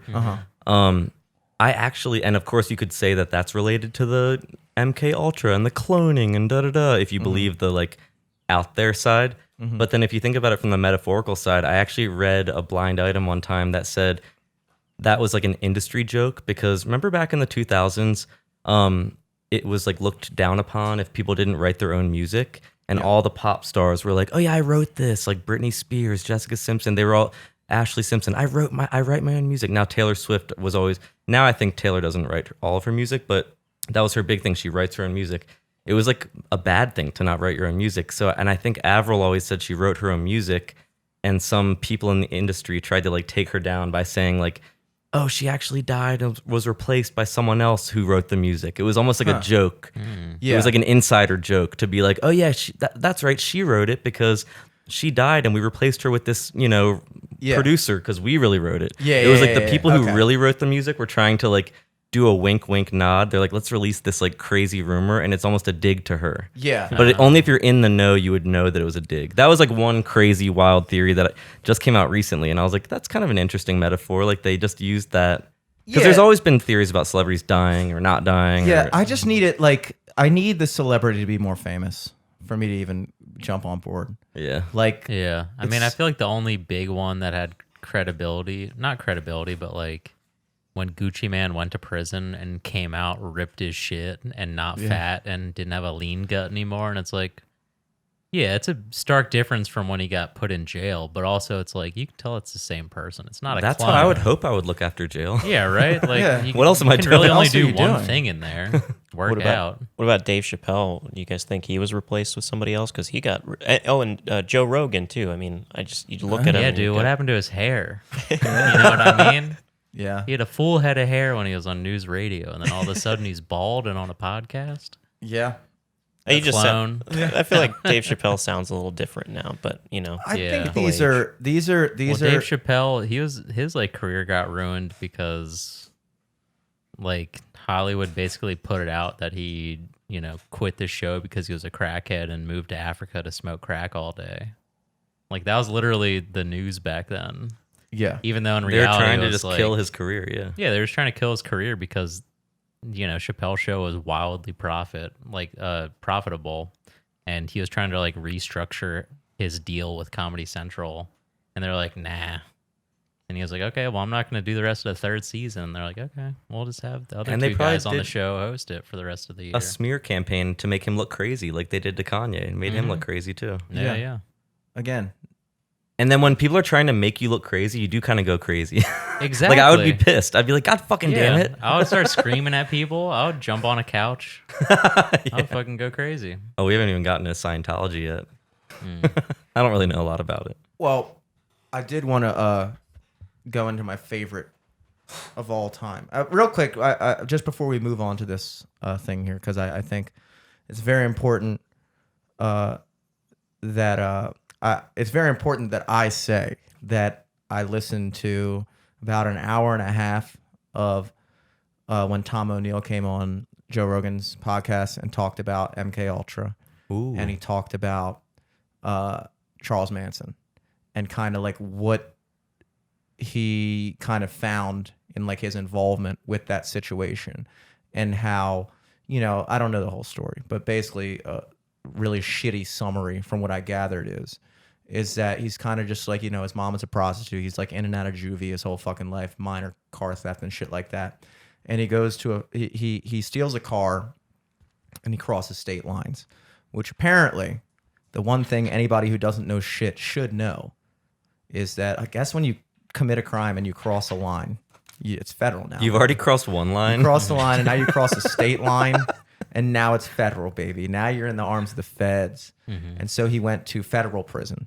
And this is at the same institution, at one of the institutions during the time that were performing all of these experiments on people. And there's plenty of documentation that he had showing that like these grad students were told to like go undercover as like hippies and shit like that. And like basically they had these like labs that were like in disguise as like fucking like hippie commune, like safe houses or whatever, that they would lure hippies in and like then like unknowingly like fucking dose them with all kinds of fucking LSD and shit and start doing experiments on them and stuff like that. But the guys who were doing it were never really quite told like what they were doing, and they were also encouraged to do LSD too, so they were just fucking having a good time too, and it was like this whole thing. And so when Charles Manson gets out after his 7-year stint, where allegedly all these experiments being done to him, all of a sudden he's like, he's kind of like he's like got like this like following of people he's like allowed, and then whenever he gets arrested, this like psychologist would step in. Like whenever he would go to jail, the psychologist would come there and be like, no, you gotta let him out. Like, no, he would like write letters to the judge and be like, no, he's fine, just put him on parole. And he was his parole officer, be like, I know him. And like whenever one of the followers would get caught, he would like let them out too and shit like that. And so Charles Manson was just allowed to be like at large during all this time until he winds up committing these. And like they knew about all the shit that was going on. And it was kind of like, they basically think of Charles Manson as like a success in the MK Ultra experiment, where they were trying to basically like implant and like make somebody like become like an actor or an informant. And they speculated that perhaps, Joe Rogan said this, not the guy, but that perhaps it was during, the Vietnam, and then they were trying to suppress the hippie movement and the anti-war movement. And so they kind of like installed like to try to like defame the image of like hippies in society, which is another thing that people do all the time. You go to any protest, trust me, if the government wants to make that movement look bad, they will put people in that crowd to try to incite it into a fucking riot. They absolutely will. If you can think of it, they've thought of it. Look, we're just guys in a garage. If you can think of it, the CIA is doing it. I truly believe that. Or it's like old hat to them. It's like, oh, that old trick. Yeah, we've been doing that forever. And then we said, what do you think happened at Waco? Well, I don't know. We're reiterating stuff we talked about yesterday, but for the microphones, we talked about how the Unabomber was, another participant in that experiment, and then Whitey Bulger allegedly too. And so you have all these kind of like cases that people kind of like. There was a case where this guy like fucking like went nuts and then like just like murdered and raped a 3-year-old girl, had no recollection of it at all, and apparently at the time, like right before, he'd been put in like some experimental treatment for his migraines for like 2 years, where they didn't even know what they were doing. And then like it was this whole thing, and that same psychologist stepped in, and like it was all kinds of shit that like it was just, it's a lot there, that I think is interesting. And I think that it's just important just to kind of define exactly what that program was and say, first and foremost, that program did exist. Second most, that is what they were trying to do. The only argument here in the MK Ultra case is not, did it happen and what were they trying to do? It's, were they successful? And are they still doing it? Mm-hmm. That's the question. Mm-hmm. If you're sitting here trying to debate, did it happen? You're wasting your time. It happened. People participated in it. Happened. Now it's a matter of, were they successful and are they still doing it? So I think that when you're talking about conspiracy theories, I think there's a lot of people that just instinctively, when they hear things like MK Ultra, they just say, oh, well, that's a conspiracy. It's not a conspiracy. Yeah. It's not a it's a thing. It's fucking a documented thing. Yeah, they'll say like, oh, we ended this program in 1970, whatever. And we just decided not to do it anymore. Yeah, we ended what program? And what were they trying to do? We realized our mistake. We did it. We realized it was bad. Yeah, we realized we're it was good fake. Now. Do you think they're that was the old CIA? That was under Bush. Yeah. Do you think they're still doing astral projection studies and tests? I think that they're absolutely looking into it. I mean, that was like the whole thing with like the men who stare at goats, right? Yeah. Like, I don't think the Montauk thing was a singular occurrence of the government being like, what if we could, see through walls and see, there's a lot of stuff like that. Remote viewing. Or maybe they just mastered it and they're just freaking using it now. I don't think they... they don't have to do it anymore because they can just hack a webcam in any building and see whatever they want to see. Maybe that's how they listen to our phones. It's actually someone astral projecting next to you, and then they like go back to their TikTok headquarters and push a button. The guy standing right here is like, this is the dumbest shit I've ever heard. He goes back to the CIA. It's like, I think we're in the clear.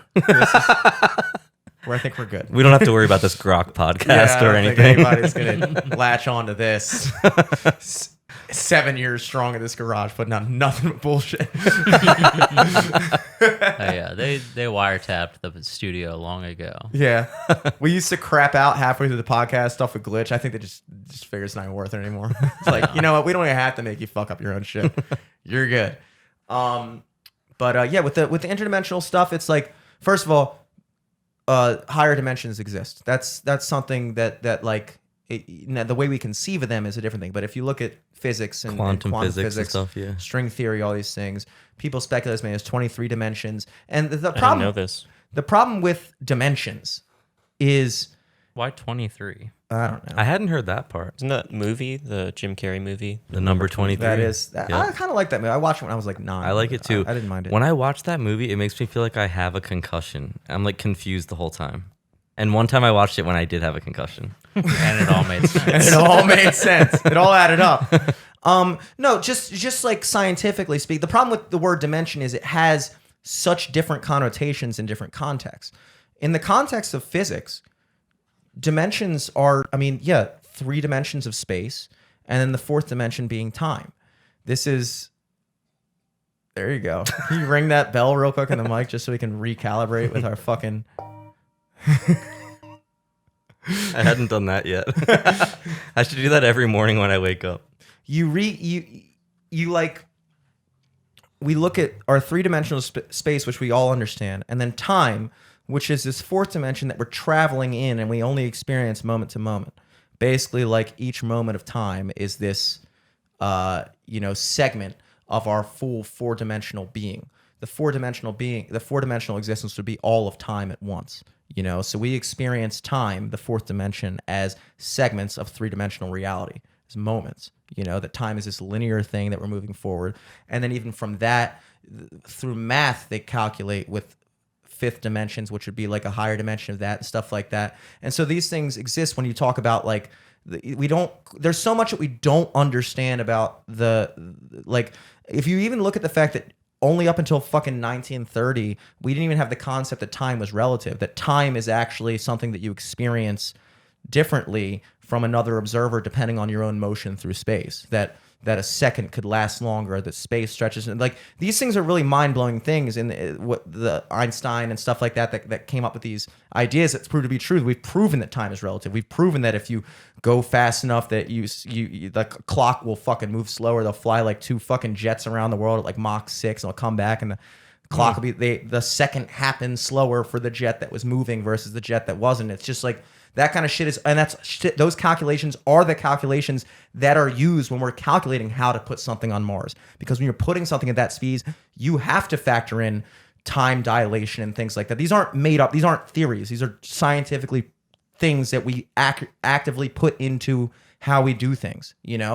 And when you look at dimensions from that angle, it's like, yeah, those things exist. So now you're talking about trying to travel outside of our 3-dimensional reality through time to another location in the universe, something like that. I do think that is, I would say that I would believe that might be possible.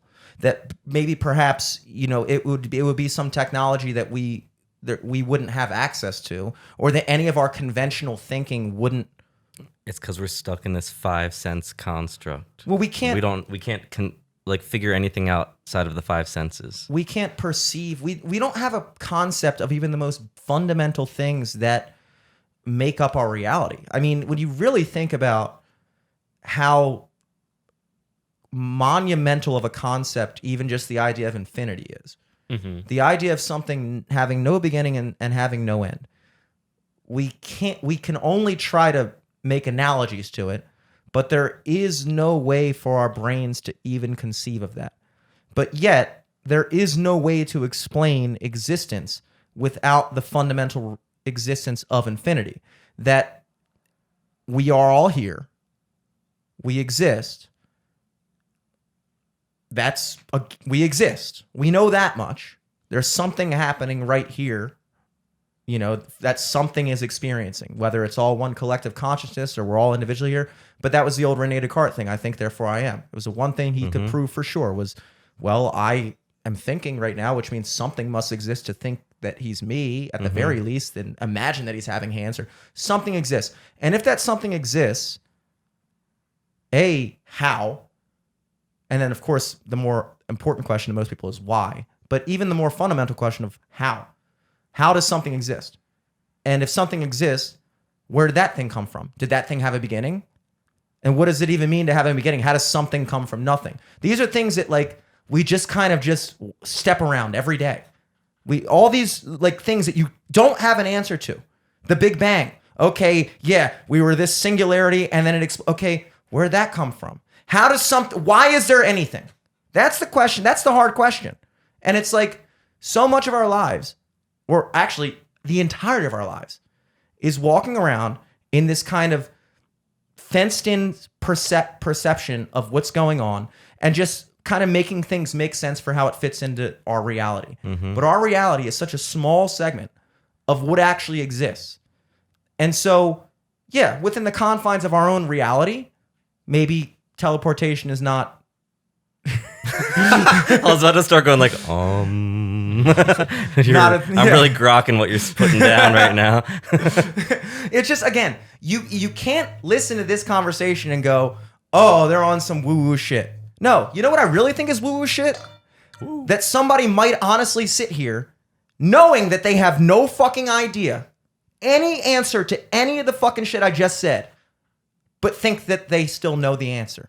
That's woo-woo. You know what I saw? You're the crazy one. I saw a really cool video on TikTok yesterday, and I think I've kind of seen this theme before in the meme space or whatever, or in the zeitgeist, and it says, you might have seen a meme like this. It's like, wow, what was it again? It was like, religious people call it prayer. Witches call it spells. New Age people call it manifestation. Scientific people call it quantum physics. Yeah. And atheists call it the placebo effect. Oh, yeah. Yeah. But nobody's arguing that it exists. They just have they're fighting over the name. But like no one on earth is fighting. No one's saying it's not real. You know what I mean? Whatever it is. I love that. I love that. It's kind of, you could even make the same thing with God in itself. Atheists call it, spiritual people call it like the universe. Atheists call it nature. Religious people call it God. But we're all existing that there is something There's beyond something us, that we don't know. Yeah, exactly. And so we're really just arguing over terms, which is a good time to tap back into Grok, the Grok This podcast. Reintroducing you guys, Alex. I was gonna say Alex Jones for some reason. Alex Laser and Jordan Levine here. And just that idea, when you think about so much stuff that gets lost in translation, that you have all these religions fighting with each other over what in reality they all have the same basic fundamental ideas of like, because they grok on that level. I can't even say it on it wrong. They know it's natural law. It's just something that we all know is true. It's like, it's just natural law. It's like something that you can't control. It's unwavering. You can't change it. It's just going to happen. Yeah, it's like speaking a language. It's like I could say like, okay, in Greek, this is karekla, chair. In English, it's chair. In Spanish, it's silla. There's a billion fucking ways to say chair, and depending on who you're talking to, they'll understand one of them, and they might not understand the other 1,999,000,000. But you're talking about the same thing. And so most of the disagreements that I think that we run into when you're discussing things in the context of religion versus naturalism, atheism, spirituality, it's just a language barrier, really. It's just a conflict of terms. We're trying to discuss the same thing. I use the word God because that's how I see it. I see it as God. And when I say God, I mean all that shit that you're talking about. I just don't have any I think God sounds cooler, That's God, baby. That's God. I don't say I thought you were gonna say that's God, nature. Bitch. On God. Yeah, on God. That's on God. That's on the universe. Shut up, dude. That's on God. I feel like we took a risk, like putting a podcast all about God yes, on our logo. Yeah, we said this podcast is about God. See, that's cool. Whatever that means to you, but that's what it is. Grok or don't. Because now, grok or don't. I like that. Because now it's like I think honestly, we kind of now the mainstream is the spiritual shit, and now it is more kind of like a little avant-garde to just be like, no, we're talking about God, baby. We're talking about God. This isn't VeggieTales, though. You're not watching a cucumber. Yeah. You're watching fucking two fucking boys talk about fucking God. two boys. I mean, we are we're not I necessarily. want that clip for our Instagram. You're looking at two boys talking about God, baby. I'll send you that clip. That'd be like the equivalent of you guys, Joe Rogan podcast, check it out. That'd be your guys that. This could be part of our theme song. Some kind of collage of audios and sentiments. Now, all that said, now that we've covered all that, I do want to go into what I consider my favorite thing that I want to be true, which is What? your favorite thing that you want to be true, which is aliens, baby. Oh yeah. Let's talk about some extraterrestrial shit. Well, what kind of aliens do you mean? Because I have a few ideas, and I don't even know what I believe, but I like to believe in a couple theories. Are they us in the future? Are they from another planet? Is it just our imagination because we create our reality around us, so they're not real unless we say they're real, and then we will see them if enough of us believe it. Like, Well, what are they? That last one, that probably is the truest, all-encompassing theory, which is the idea that all of the shit that we experience as reality is kind of this weird, distorted illusion of what's really going on that's kind of like funneled into the best way we can make sense of it with our five senses. But then, in that case, an alien is the same as a tiger, because you could say a tiger is a fucking, or a fucking that tree. So it's like, yeah, an alien might be a figment of your imagination, but then again, so might that fucking Santa Claus. Wouldn't it right be over there. crazy if we found out in like 2 years max that marsupials are actually aliens? That would be a good first step into That would be it. a first step. I think people would be excited. People would be like, well, I saw the pouch thing, and I thought immediately, like, I immediately thought that was that's not what, right. People think that squids or octopus are aliens. they they're are so the closest different we than have. us. Is that why Elizabeth doesn't want to eat them? Because she thinks No. they're like higher beings? No. Because I'm down to believe that. I think she just thinks they're cute. Oh. Yeah.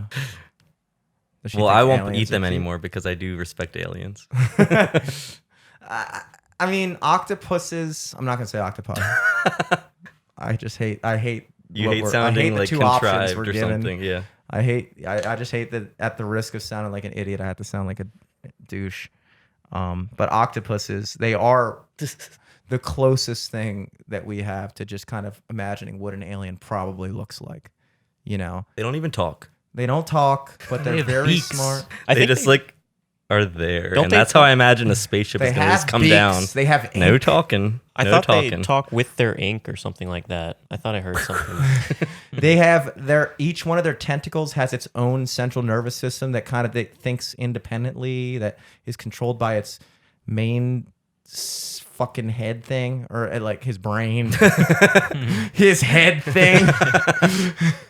It's just they're very strange and like very not like any other organism.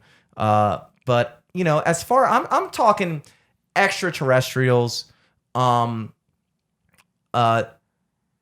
First, I just got to drop this tidbit.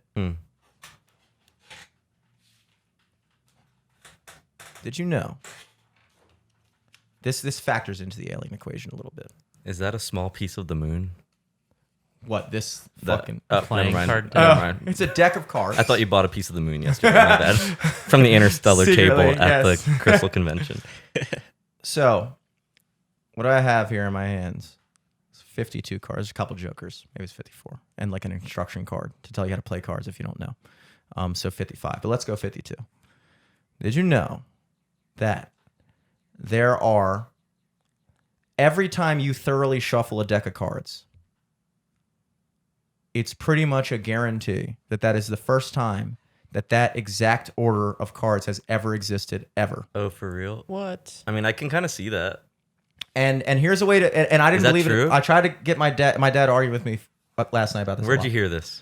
I watched YouTube I believe video. every word. There's Okay. a what chance? Uh, A good chance? it's a very okay. Let me put it It's into a very, very, very. It's like eBay. Very good condition. it's 4.9 star chance.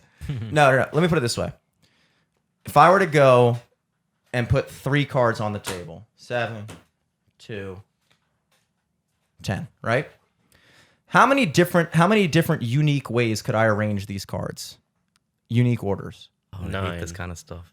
Okay. For I'll just those 3 cards, these or are you 3 talking cards. about like a 7 of hearts could be there? Just or these what do 3 you mean? cards, like, okay, What are it's they 7 again? 2 10, now it's Yeah, 2 7 what? 10, now it's 2 10 God. 7. How many unique ways could you do that? Is there an equation? There is an with equation. three? Isn't it like 9? The number or 3. What, 21? The answer is 6. And the reason Oh. the answer is 6 is because the way you figure out the amount of combinations for any set of things is called a factorial. In math, you'll see it abbreviated as an exclamation point. So you'll see a number 3 exclamation point. What that means is very easy to conceive of. All it means is you do the number. So with 3, you go 3 times 2 times 1. Boom, that's your answer. If it was 4 cards, 4 times 3 times 2 times 1, that's 24. 4 times 3 is 12, times 2 is 24, times 1 is 24, right? So with 4 cards, there are 24 unique ways to arrange these 4 cards. You could go 2, 10, 7, 8. You could go 2, 7, 10, 8. You could go 7, 2, on and on and on, right? Mm-hmm. Taking that theory, boom, times boom, times boom, times boom, with 52 cards, there are 52 times 51 times 50 times 49 times 48, all the way down to 1. Oh, is that how factorial works? Ways to arrange one deck of cards. That number comes out to 8 followed by about 67 zeros, which is like a trillion. So,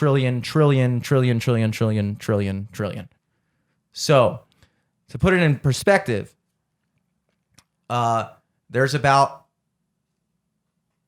1 with 23 zeros grains of sand on the earth, which is about. So if I were to say, hey, here's a grain of sand. This is it. I'm hiding it somewhere on earth. I want you to go out. I hate this kind of game too. Yeah. I want you to go out anywhere you want on the planet, anywhere, pick up a grain of sand. The odds of you picking up that grain of sand will be 1 over How many grains? like of sand? 1 in Wow. a fucking trillion. I definitely cheated on this part of my MBA program. I used that website Chode or whatever it's called, or Chag. So even the idea, the chances of you picking out 1 unique grain of sand on your first attempt on the entire planet would still be, I think, a couple trillion times more likely than It's if like I half, shuffle. right? It sounded like about half as many zeros as when you were saying. It's a third of the zeros. Wow. So it would be times. It would be like you would need to multiply it by, I think, like 40 more zeros. Like I don't even know what the name for that number is. What I'm trying to say is basically the likelihood of that compared to if I shuffled this deck of cards right now, that the odds that arrangement, that exact arrangement, every single card in order, ace, 3, jack, 5, 10, all the way to the end, has ever happened before, it's about like a quintillion times more likely that you would find the grain of sand on Earth. And that's weird to even conceive of. And the reason I say that is because at a certain point, your mind breaks down with numbers. When you try to conceive of just the magnitude of the universe. You look at planet Earth and people go, geez, this is what they say.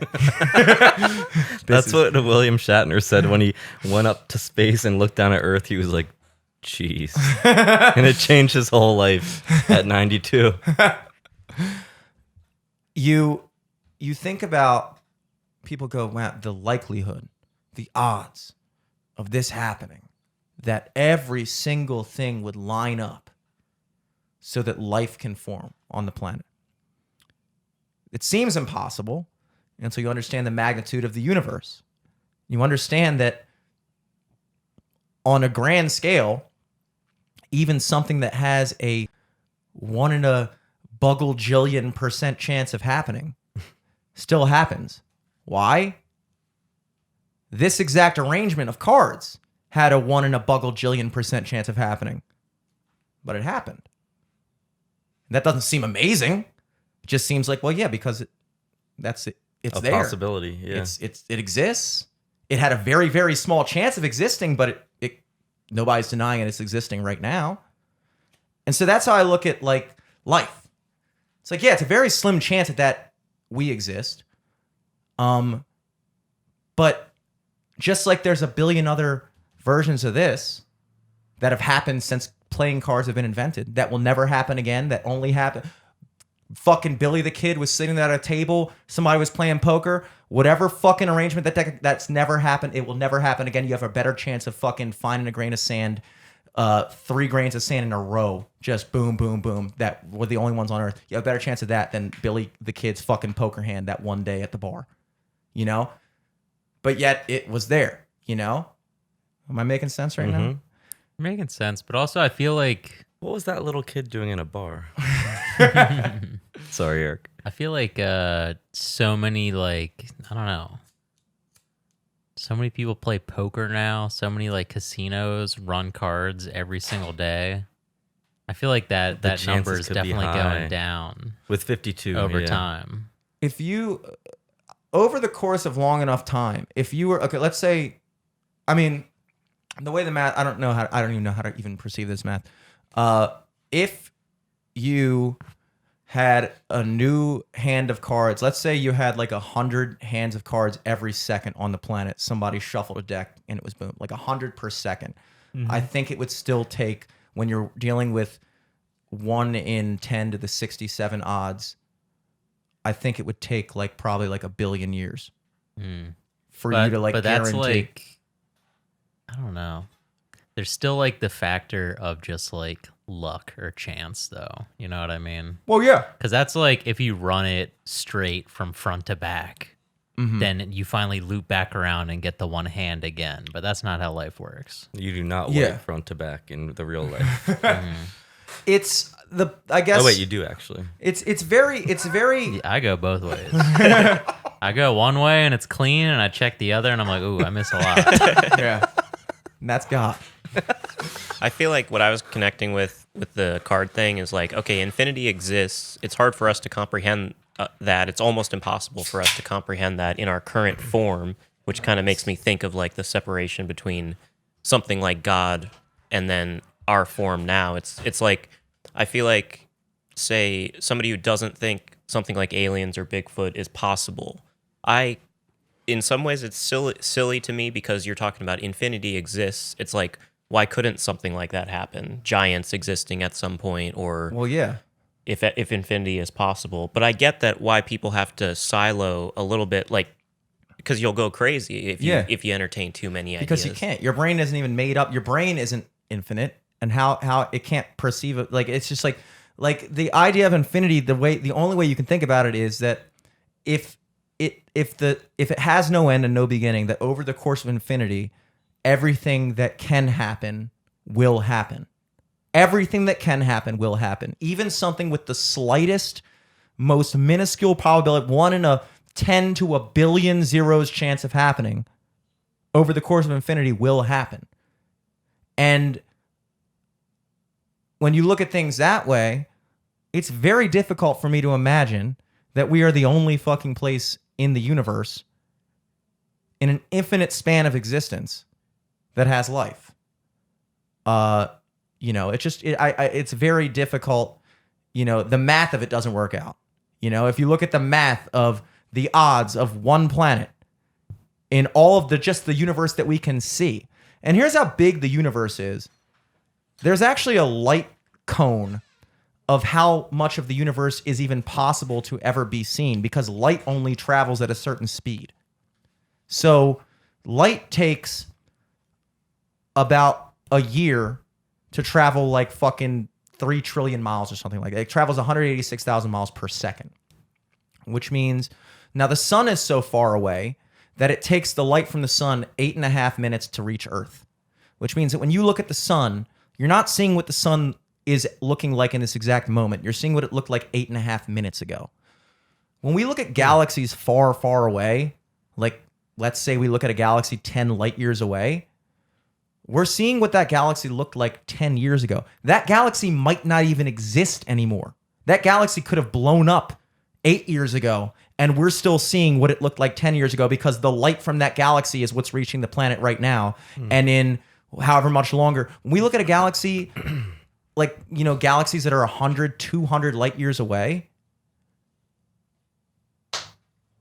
that galaxy could have, that we're looking at 200 years ago. We're looking at old news, man. Old news. What if you could, like, what if we had access somehow to information that was pretty quick? And what if we could get film of, say, our own planet from that far away, and then you could look at, say, like, this is what Jesus's time looked like. You can actually rewind in history. That's what the time travel thing that I kind of subscribe to is that like whatever happened, someone far enough away. This is the trippy thing.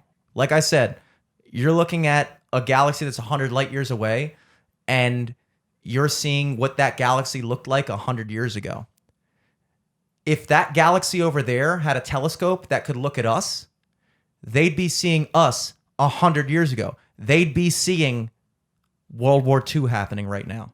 If they were looking at us in a telescope from a galaxy 100 light years away, they would not be seeing us. That's crazy They would to be think seeing about. us 100 years from now. That's wild. So they would be experiencing 100 years ago now. Oh, they're like dressing like us back then and everything. They would be seeing if there was a galaxy 250 light years away, they would be seeing George Washington. If they, I mean that. Yeah. It's No, literally how it that's works. interesting. We're looking at the sun 8.5 minutes ago. We're seeing what it looked like 8.5 minutes ago.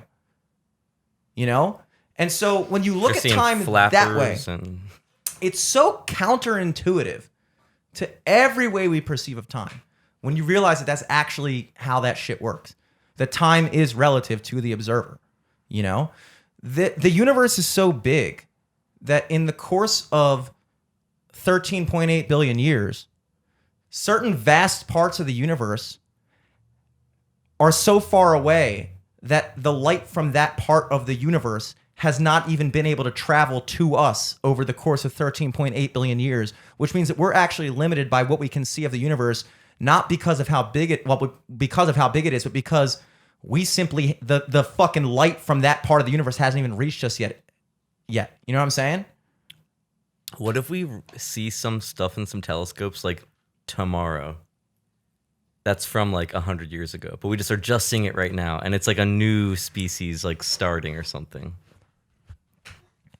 Maybe that's what's happening on Mars right now, because we're seeing like organisms and stuff. Yeah. Or, like they have evidence of some like not That's like not like human like, but like, you know, fungi. I don't know.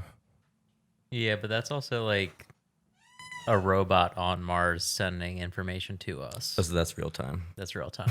Okay, never mind. I don't think so. It still takes the light, like it can't go faster than light. Whatever, if you have something on Mars and it's sending you something from Mars, Are they like texting? But you're talking about transmitting light. They're not transmitting light at that point. but nothing moves faster than the speed of light.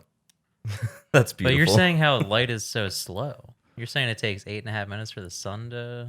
Yeah, I'm saying that light is the speed limit of the universe. Nothing can travel faster than light, which means nothing can happen faster than light, including a radio transmission from Mars. It would still travel at the speed. Like if you stood in Towson and I yelled really loud, you wouldn't hear it immediately. You would hear it at the speed of sound. Like it would go, I would go, ah, and then however many seconds, half a second it might take to get to fucking Towson Circle, that's when it would hit your ears and you'd hear it. It's the same way with light. If you're far enough away, I don't know how many light minutes, light seconds Mars is from Earth, but if that thing on Mars is transmitting a signal to us, we're getting that signal at the speed limit of light. Okay, but know what it's I mean? not from 30 years ago. Well, if we had something in 30, if we put a robot on fucking a 30 light years away, we'd be getting shit from 30 years ago. Or it would take its transmission 30 years to reach us. You know what I mean? So by time its real time reached us, we'd be 30 years later just now getting it and being like, oh, well, I guess that happened 30 years ago. You know? The thing that really trips me out is like, what if aliens aren't really like what we think of aliens to look like? They could literally just be like a frequency, like that we can't see with our eyes. Like they could just be like a mist or something. I don't know. Like what if they're, you know what I mean? Like they might not be visible to us. Well, even with the fucking DMT shit, when people talk about like, you know, experiencing these like fucking things in like higher dimensions and shit like that like there very well could be things that are outside of our perception that exist in dimensions that our minds can't conceive of, that like I don't fucking know. Like I don't know. All I'm saying is that the shit that I just said is true. That shit is true. Whatever I'm about to say, use your own discretion. Because now I'm just fucking hypothesizing, you know? But like, I guess what I'm getting at is when you think about just how wacky the true shit is, it's like, dude, there's gotta be, it could be a possibility that somewhere in a galaxy so far away that the light from their galaxy would never even reach us to even be able to see them. They're existing equally unable to see us. And that we are so, like I said, it's not just the speed of light, it's the speed of causality. Nothing can happen faster than the speed of light. Well, what about like quantum? They're kind of proving that two things can happen simultaneously without Quantum entanglement, yeah. Yeah, like they can. It's almost like the two particles are communicating with each other if they're in phase with each other. Yeah, that's a really the thing about quantum entanglement.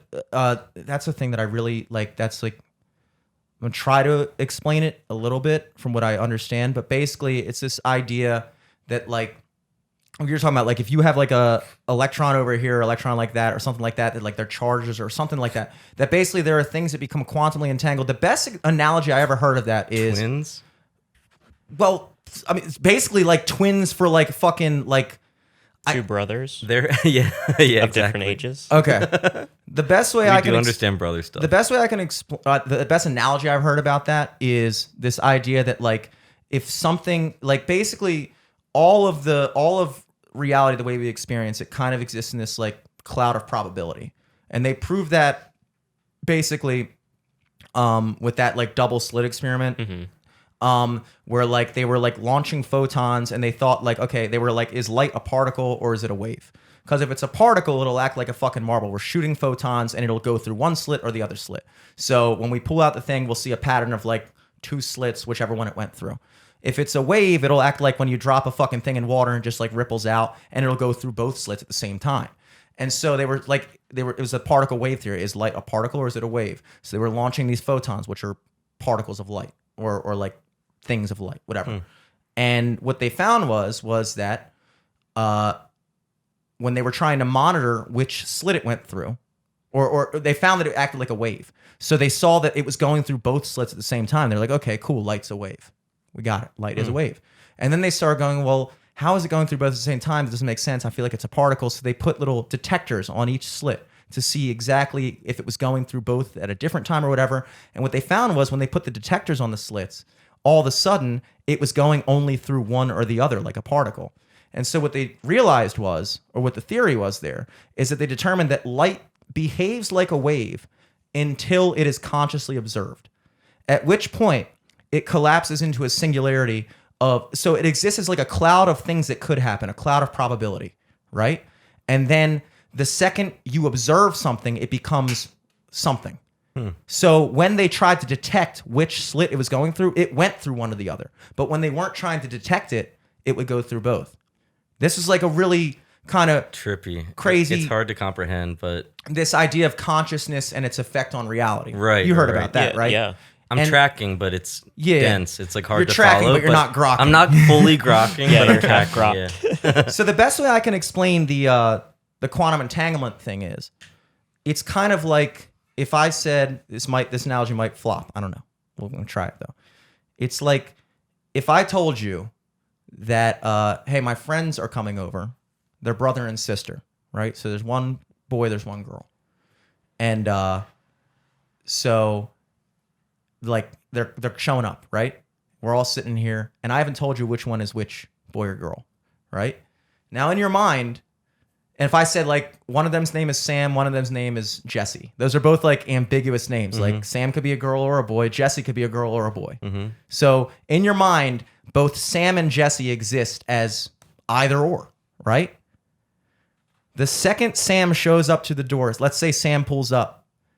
Sam walks up and goes, hey, what's up, dude? I'm Sam. It's a guy. Immediately, Jesse is a girl. In your own consciousness, right? So the second one thing proves to be something, the other thing has to be the other thing. You know what I mean? And that's kind of the best way I could analogize, like with these, the quantum entanglement of like these two things to be separated by like billions of fucking whatever. And then like if one thing happens to the one thing, it immediately affects the other thing. But that... Sorry, keep going. Go on. Well, I was going to say, am I totally off base here that there's also been some theories about twins and quantum entanglement and like because they were in the womb at the same time, but then they split and now they both have their own lives, obviously. Yeah. But like there are so many, you could call them coincidences with twins. Like we should ask our cousins. We have cousins that are twins. They've had weird experiences. My coworker, who's an identical twin, she'll be like, oh, I was in Costco and I saw this product that my sister would love. And I FaceTimed her and she was like, you're going to fucking shit. I'm literally in Costco right now. Like, I'll prove it. I'm at the same product. And they could not explain it. And like my coworker, who's a twin, she's like, I've had so many experiences my whole life that we cannot explain. We truly cannot explain that we're both doing the same thing at the same time. And it's like a freaky twin thing. And like, I feel like our cousins have had weird experiences too. And I just wonder if there could be something to that of like, Yeah. Sorry, I didn't mean to cut No. you off, I but don't know Yeah, where I there's was going. examples even of people with the same name. I've heard this on YouTube. There would be these crazy stories of whatever, like Brock Smith or whatever. It's like these two guys. It might have been twins separated at birth with some examples, but some would just be like they had the same name and they met each other somehow in a work situation, and they found out like he married a woman named Betty, and he married a woman named Betty. And they had all these attributes exactly the same. And they had the exact same name, and it would be like they met at a summer camp or something, and they found out they had all these similarities, or they had never met each other, and then they met at some point later on. And, I think with that, so I would look at those as two separate things. The thing that you just said, I would look at that more so as just kind of like a marvel of just like we talked about before, which like the marvel of infinity and how over infinity anything that can happen will happen. That like. The odds of that happening are extremely slim. The odds of two guys with the same name and then having like the same this, that, all the things you said, and then meeting, the odds of that happening are extremely slim. But there is a probability chance that would happen, right? And then just like with the confirmation bias and how like certain things, like I think we talked about this when on episode 300, like with certain times when like you'll like think about a person and that person will text you. It's like, and then you got to look at them and you're like, okay, but how many times have I thought about that person, they didn't text me, that I just didn't pay attention to it, but then the one time I was thinking about them where they did, all of a sudden I'm like, yo, that's fucking crazy. Yeah. You know what I mean? So there's like confirmation bias. Confirmation bias. It's like the $50 bill. Yeah, the $50 bill. Now, that's not to take away from anything it could be, but I'm just saying that's probably the way that I would interpret that personally. As far as the twins thing, I think with that, they're definitely, I don't know if it's a quantum thing necessarily, but I would entertain that like, or not even entertain, I would think it would make sense that like you're basically coexisting like in the womb, like feeding off the same life force at the same time with the same external influences and everything. You have the same DNA. Like you're basically a copy and paste of each other. Yeah. And then is it like nature versus nurture? So maybe they both went to get hamburgers supplies at Sam's Club because they always grew up eating hamburgers at that time of year or whatever. So it's like you never know, but like there's just too many weird stories I've heard with twins. You have two. I'm fascinated with twins. Well, no, it is fascinating because in a responsible way. It's just like it's just like the way we talk about like You're not doing any mom talk project or anything. Yeah. I guys, mind if I take a piss real quick? No. Cool. Go for it. Care to drop a sponsor, perhaps? You guys have sponsors? You want to give a little sponsor for Grok This pod? Do a podcast sponsor.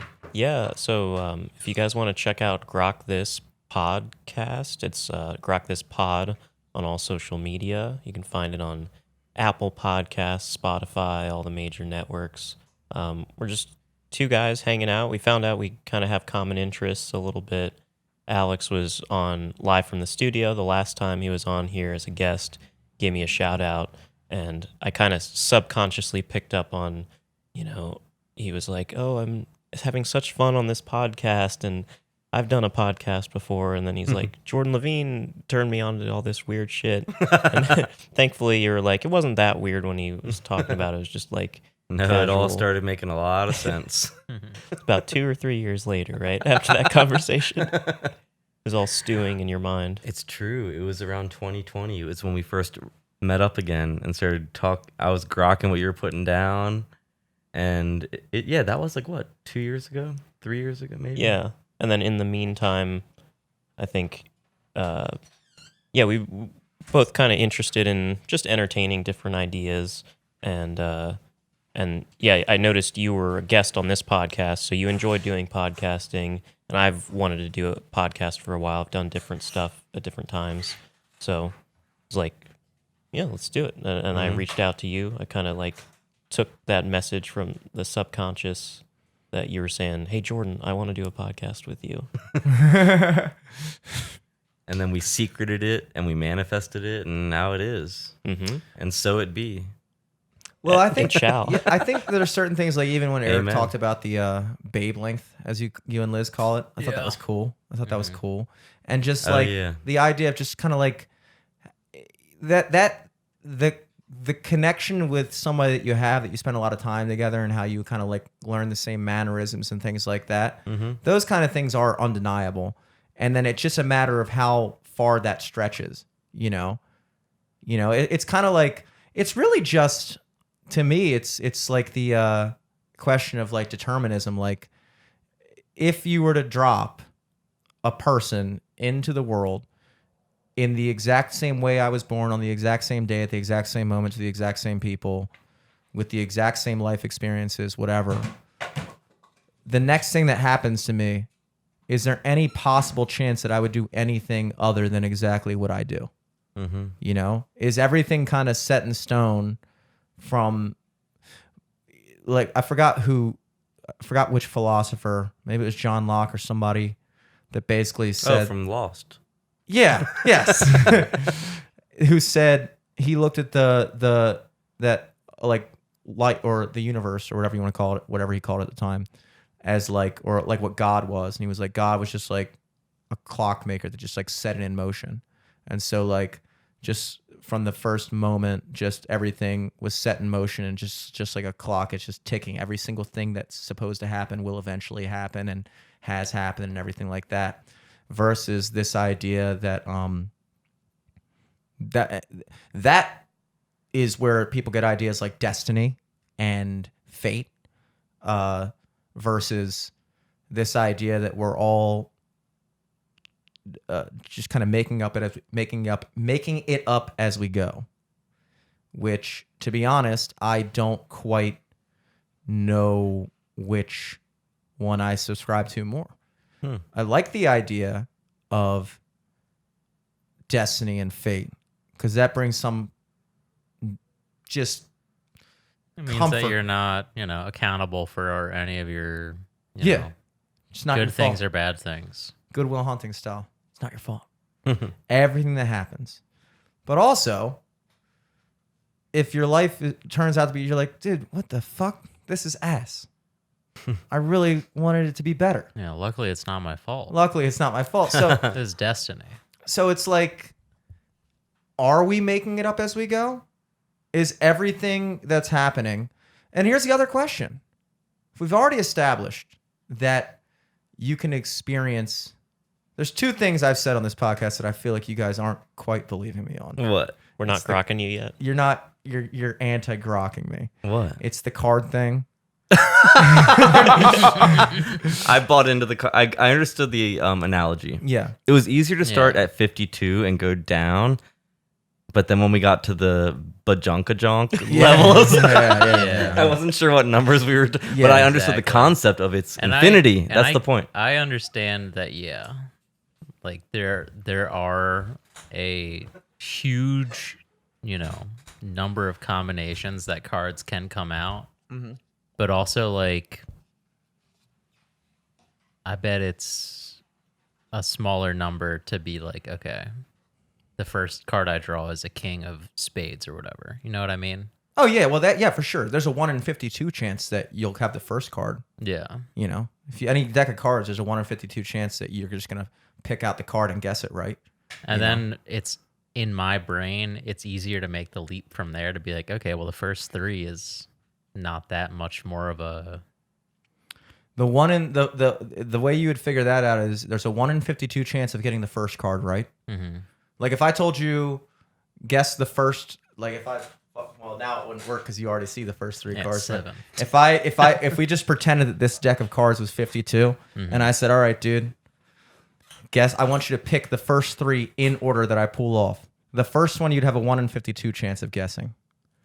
The second one, you'd have a 1 in 51 chance of guessing. And the third one, you'd have a 1 in 50 chance of getting, and so on and so forth. But to get all 3... Wouldn't you have a better at all because you can see the previous ones or something? There's like less of them. That's how poker players operate, and that's how counting cards works in blackjack. When when you're playing poker and they have the cards on the table, those guys that are at those top levels, they see that like if you're playing blackjack, for instance, and you're at fucking 11 and you're looking for like this type of card, what they're doing is they're looking around the table and they're seeing, okay, there's already this many 6s on the table. There's already this many that card.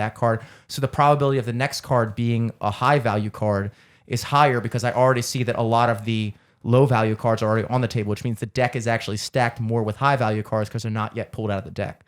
So they're constantly not doing the actual math because the actual math would be 1 over 52 times 1 over 51 times 1 over 50, which 1 over 52 is like a 2% chance of getting the first one right.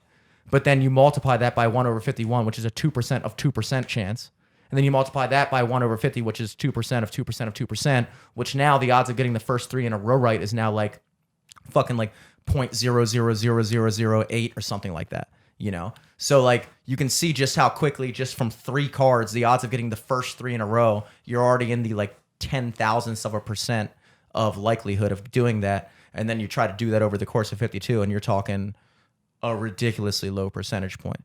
But that was the first Grok-Blok'd that I sensed with you guys. The second one was I didn't Grok-Blok'd that. you Grok-Blok'd me, bro. You Grok-Blok'd me. That's a great T-shirt.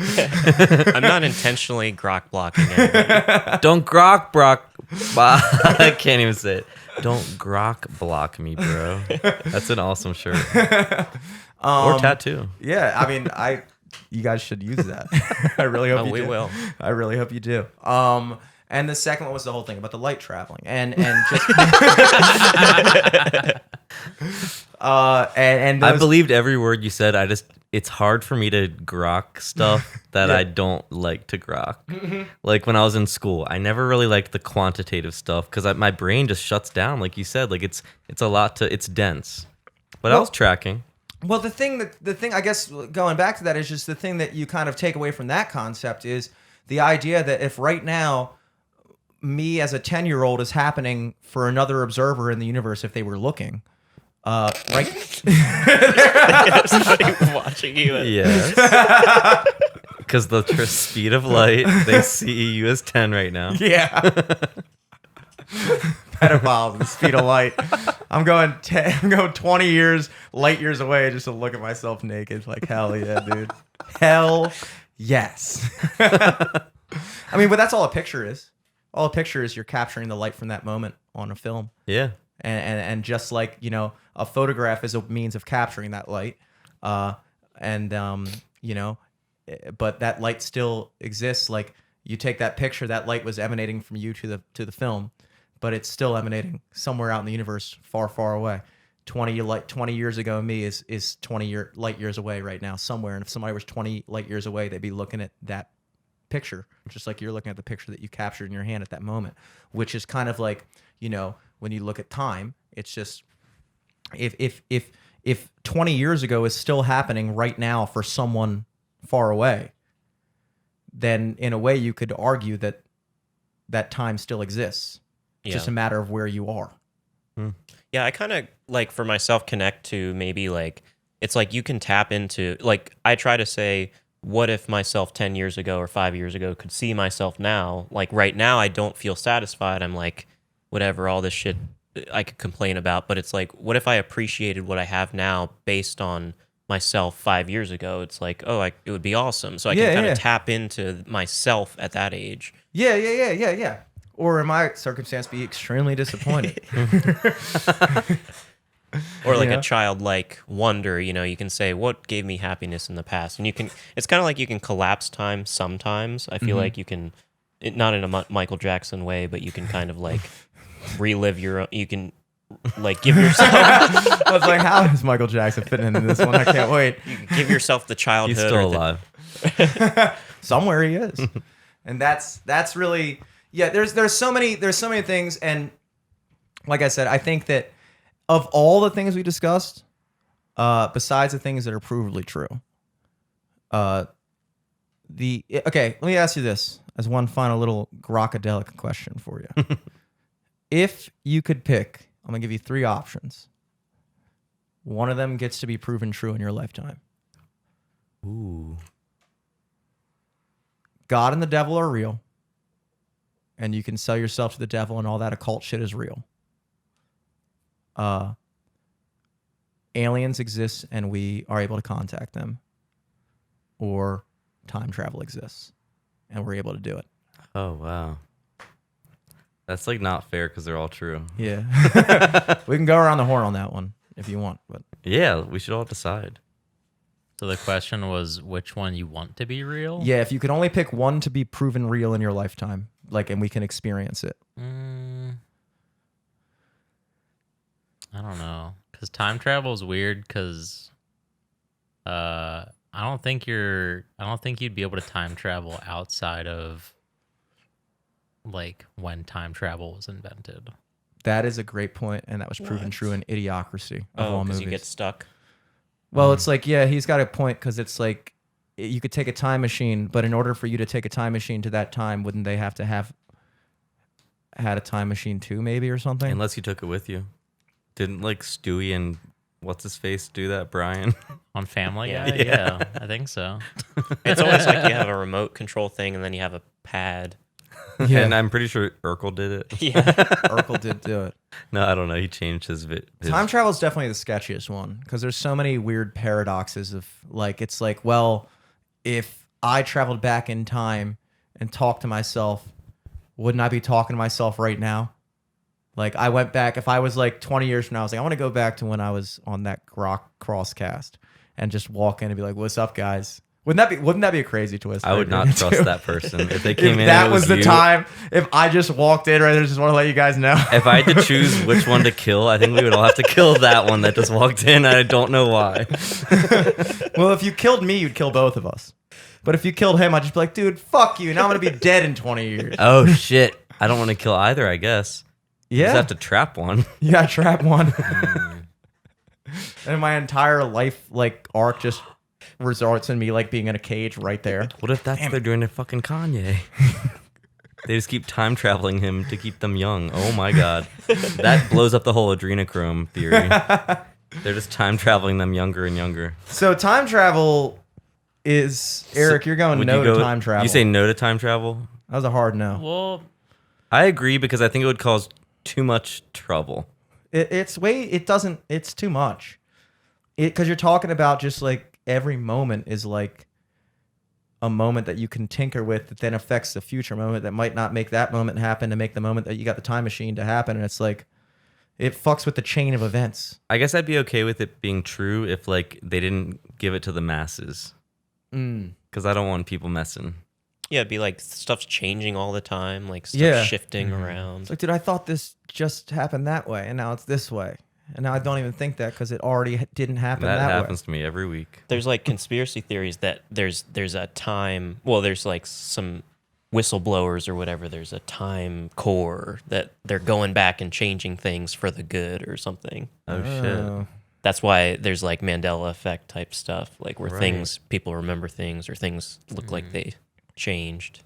They say that maybe your consciousness is your future self kind of pulling yourself into the future, perhaps. That voice in your head is like Right. the thing that's like being like, yo, do this. That was Danny's friend in The Shining.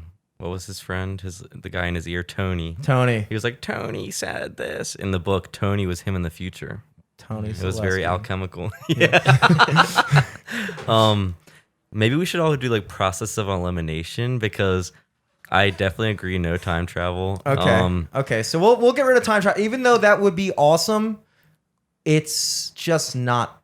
I don't think it's feasible. My first gut reaction was I want God and the devil to be real to get people to stop acting so naughty.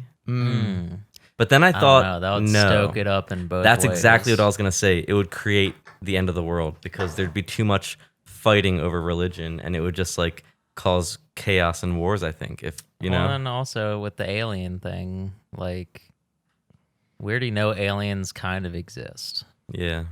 Then the second part is to be able to communicate with them. I don't want anyone in this room to be able to talk to aliens directly. You know what I mean? I already Like, have the ability, but it's only a matter of time. This is like a monkey's curse, like of questionnaires. They're all bad. I guess They're all I'll gonna go with lead aliens. to like the end of civilization. I would go with I know that's what I was thinking. I would go with aliens, even though I know that will be the end of the civilization. Maybe Well, you know, that's what AI says. aliens would be the least big thing, I think. Like Maybe that that's would be- why I want it. It's like the safest. aliens are the thing that I think could happen in our lifetime very legitimately. In fact, I'd place a very small bet on that given the right odds. I heard Trump was very close to releasing information. If somebody said, dude, I'll give you 1,000 to 1 odds that aliens will be proven true in your lifetime, I'd toss $100 on that. No, I'd toss like 1,000 on that. Because you'd be a millionaire just for being right, you know? Actually, you need more odds. I need like 1,000,000 to 1 odds. You put $1. It's like, I believe that could happen, you know? And I don't think that would end civilization.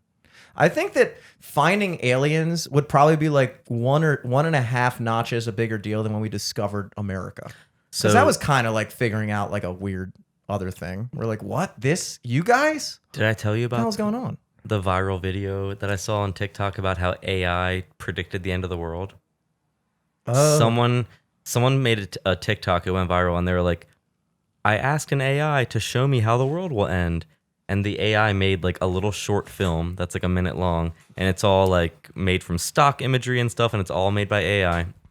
And it shows that like, yeah, supposedly, I guess someone could have made this in After Effects, but it had like these upside down pyramids coming into the skies and just like sitting there like a cloud, and people be like, "What the sketch is that?" But they aren't talking or anything. And then later they were like, "We came here to cleanse your earth because we had hoped that you would be enlightened by now and travel the universe with us, but instead you fought and had wars and all about conflict and all the social engineers. All they want us to do is fight. That's what all this shit is. They want us to fight so we can't be enlightened." And the aliens were like, "So we have to cleanse the earth and start again. And we've done this before. Maybe one time in the future, a civilization will be ready to come with us. But we have to cleanse the earth." So the aliens' way of looking at things is the AI just ripped off a bunch of science fiction books. Yeah. And said it was the end of the world. it doesn't even make So I've heard that story in like 80 different. Maybe that's how types of AI got the media. idea. it's just also kind of counterintuitive. They're like, we are enlightened beings, and you guys are And because always we're so destroying smart, each we're other. gonna destroy you. Yeah, because you guys are always destroying each other. We're gonna fucking We're gonna destroy finish all the of job. you. Well, you're making me feel a lot better right now. Because I was already convinced that's what's going to happen. That video when you showed it to me reminded me of that movie Arrival. Did you guys see that? No. Yeah. It's like that had octopi, it turned out, in it. Yeah. Like there were aliens that Well, were then octopi. they had a different language, and their language Grok? was time based. So Yeah. then once the researcher learned the language, then she went insane because she kept seeing her like daughter at different ages around her or something. Wasn't it something well, like that? I mean, Is it's that a like movie? That sounds like a movie I would want to watch. Is it good? yeah, it's pretty Sounds good. good. Cool, I'll watch it. like they teach them how time is working differently, but it's like you see her meeting this guy and you're like, he's like, "Oh, you were married before?" And somehow it's like they have memories of their own. They're going to have a daughter, and then their daughter's gonna die at some point. But they're like, is it worth even doing it? It's like they have visions of what's going to happen all in reverse. It's like now that you know how everything ends, do you still want to start this thing? And then you Yeah. realize at the end of the movie, they're actually just meeting for the first time, but they have all these memories of what was given to them as their future. They could already see what was going to happen. Damn. I think aliens would come and destroy the planet just from being pissed off that we always like make them out to be like guys who fuck everything up. Like in every Or movie, like they're always we bad. make them look ugly and fucking short and big ass foreheads. Yeah. They're gonna like kill us because they're like, we don't look like that. They were We're not hotter happy. than you. being racist. We They are were not- hotter than you. They were not happy about the atomic bomb. I'll tell you that. Oh, probably they aliens. I think there's a good chance that we could meet them by us going to them, and them being like dumb as fuck. You know, we always assume aliens are smarter than us, and they're gonna come here. But what if we go to another planet? Like, fucking plants on another planet would be aliens. What did you say, Jordan, about how that one theory is that like aliens have gotten so smart because they're so more advanced than us, but they lost their emotional side, or like, and that's why humans, we have our emotions, we care about each other, but that limits us from reaching the scientific knowledge. The autistic alien theory. Yeah. I love that theory. Yeah, I think it's. Can you explain it? Yeah, it's kind of. It seems to me archetypical. It's like whether you're talking about AI or gray aliens and stuff like that. But yeah, like there's a certain story of like maybe these aliens are ourself or an alternate version of ourselves that's gone in a very technical direction and they destroyed their humanity, and then or just that different races are very analytical and that's what makes them like so strange to us. Yeah. But they can What's your race theory, Jordan? my critical alien race theory. All right, so certain Said races, certain races are more smarter than analytical, and that's why they've advanced more. I'm grokking with you. Like when there's a guy in silver suit and he's like, oh, hello, I guess he's Yeah, like, so, no. not like that. I see where you're going with It's it. like they're not chill, but they have cool technology. Yeah, But we're like cool. We're and we chill. hang out. We're chill. and- but maybe we can get together. They could share. And their that's why they have to technology. probe us and steal our. Earth is like the Friendly west DNA. coast of fucking the universe, dude. We're chill. Aliens chill. evolved to not have anuses anymore. That's why they're so fascinated by ours. How did Well, this thank work? God. I would hope I would stop shitting one day. Like, stop that thing that we do. Yeah, dude, that is a major flaw. Major flaw, dude. Now, okay, so, all right, so Wait, which one would you pick, Jordan? Jordan wants God, baby. He wants God. I don't know. It's between God and the devil and aliens. I think aliens probably. It's all the Aliens? same to me. I think we're gonna find out if God exists when we die, probably. You know, for sure. probably. Like, at least for that one moment, you're gonna be like, oh shit. I got a fast ticket to God the second I die. Yeah, dude, that's got to be something when you die. People talk about. I've been watching a lot of like near-death experiences on YouTube, and some of them are like overly detailed to the point where I think they're making it up, because that's a really big cue of when somebody's making something up is when they do too many details. Where Yeah. it's like Like, one and of those kids where it's like the parents just tell them what to say. Yeah. Mm, You know. Pinewood Derby. Oh, dude, fuck that. But I mean, some of this shit kind of makes sense. You know. I think it's fun. I definitely, that's like the most I go. in that Everything we direction. just said made a lot of sense. I think so too. I think so too. How many episodes are you guys at right now? BT dubs. It's like 7 or so, Six-ish? Yeah, 7. including a bonus episode, which is on our Patreon.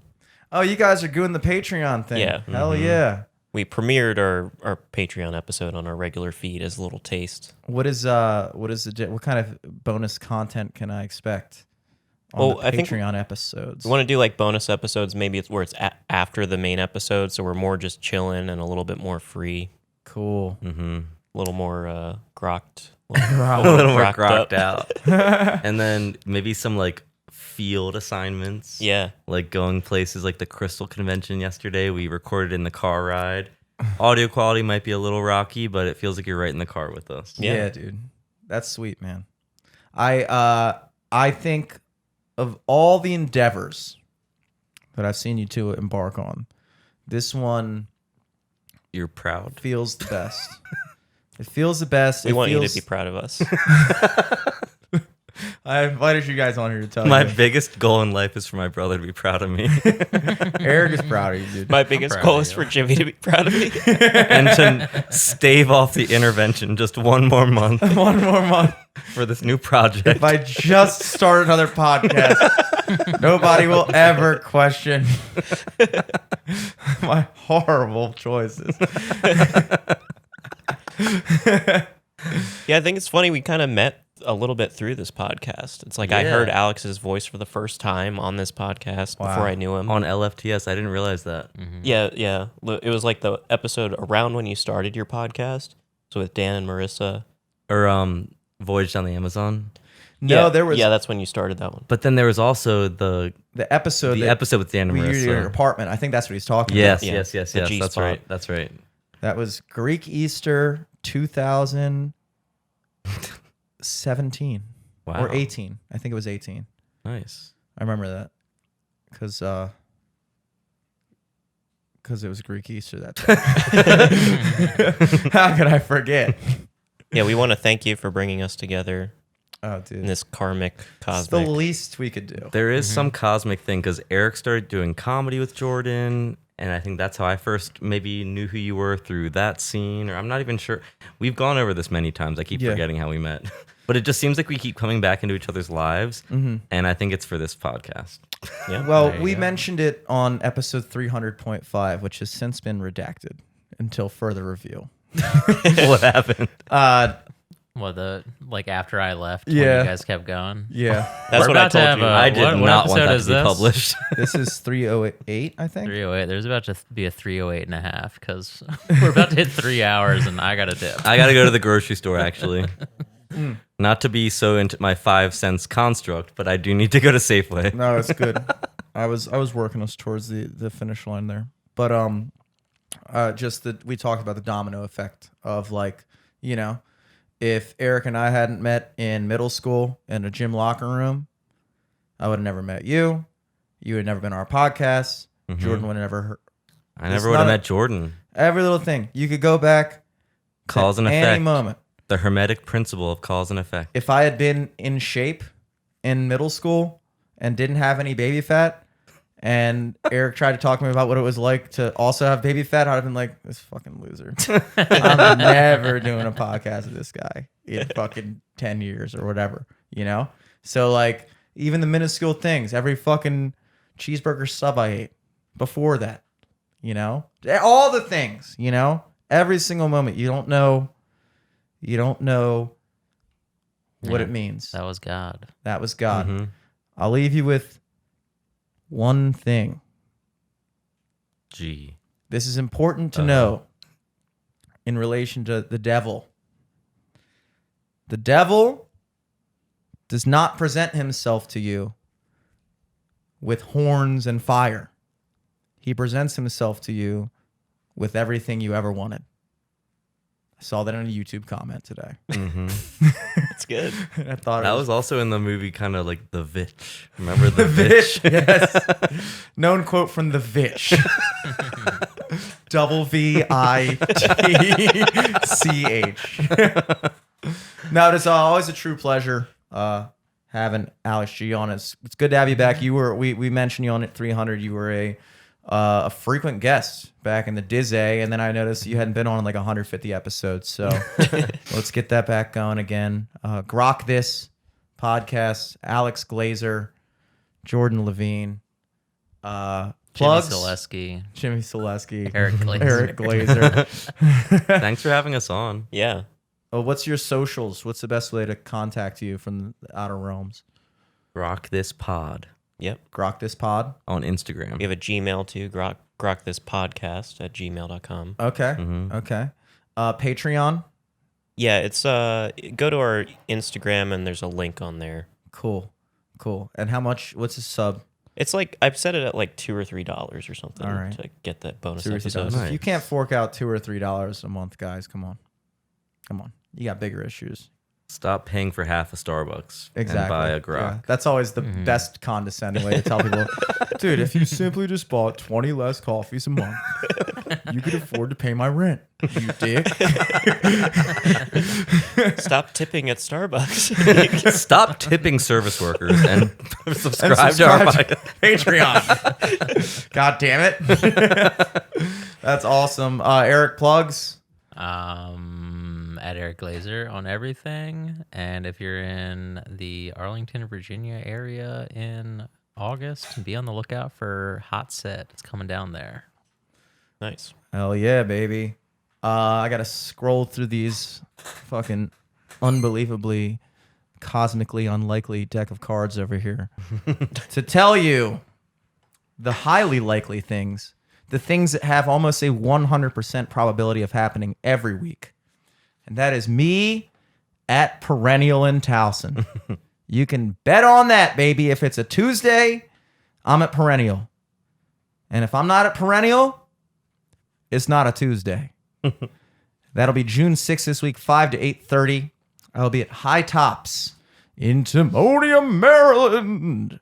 7 to 11. That's Thursday, June 8th. Moco, are you rich? Are you a Supreme Court justice? Then you will probably want to come out to Vine Alley in the famous Kentlands neighborhood of Gaithersburg, Maryland, in Montgomery County. That is Friday, June 9th, 7 to 10. Are you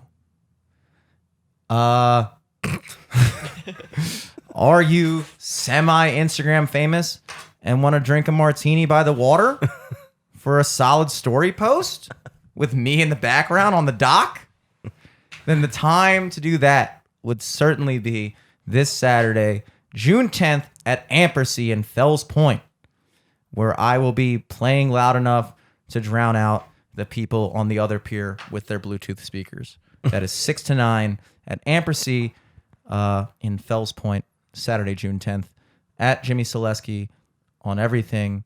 Follow the band at Sophomore MD. That's 3 O's. I'm not going to tell you where they go.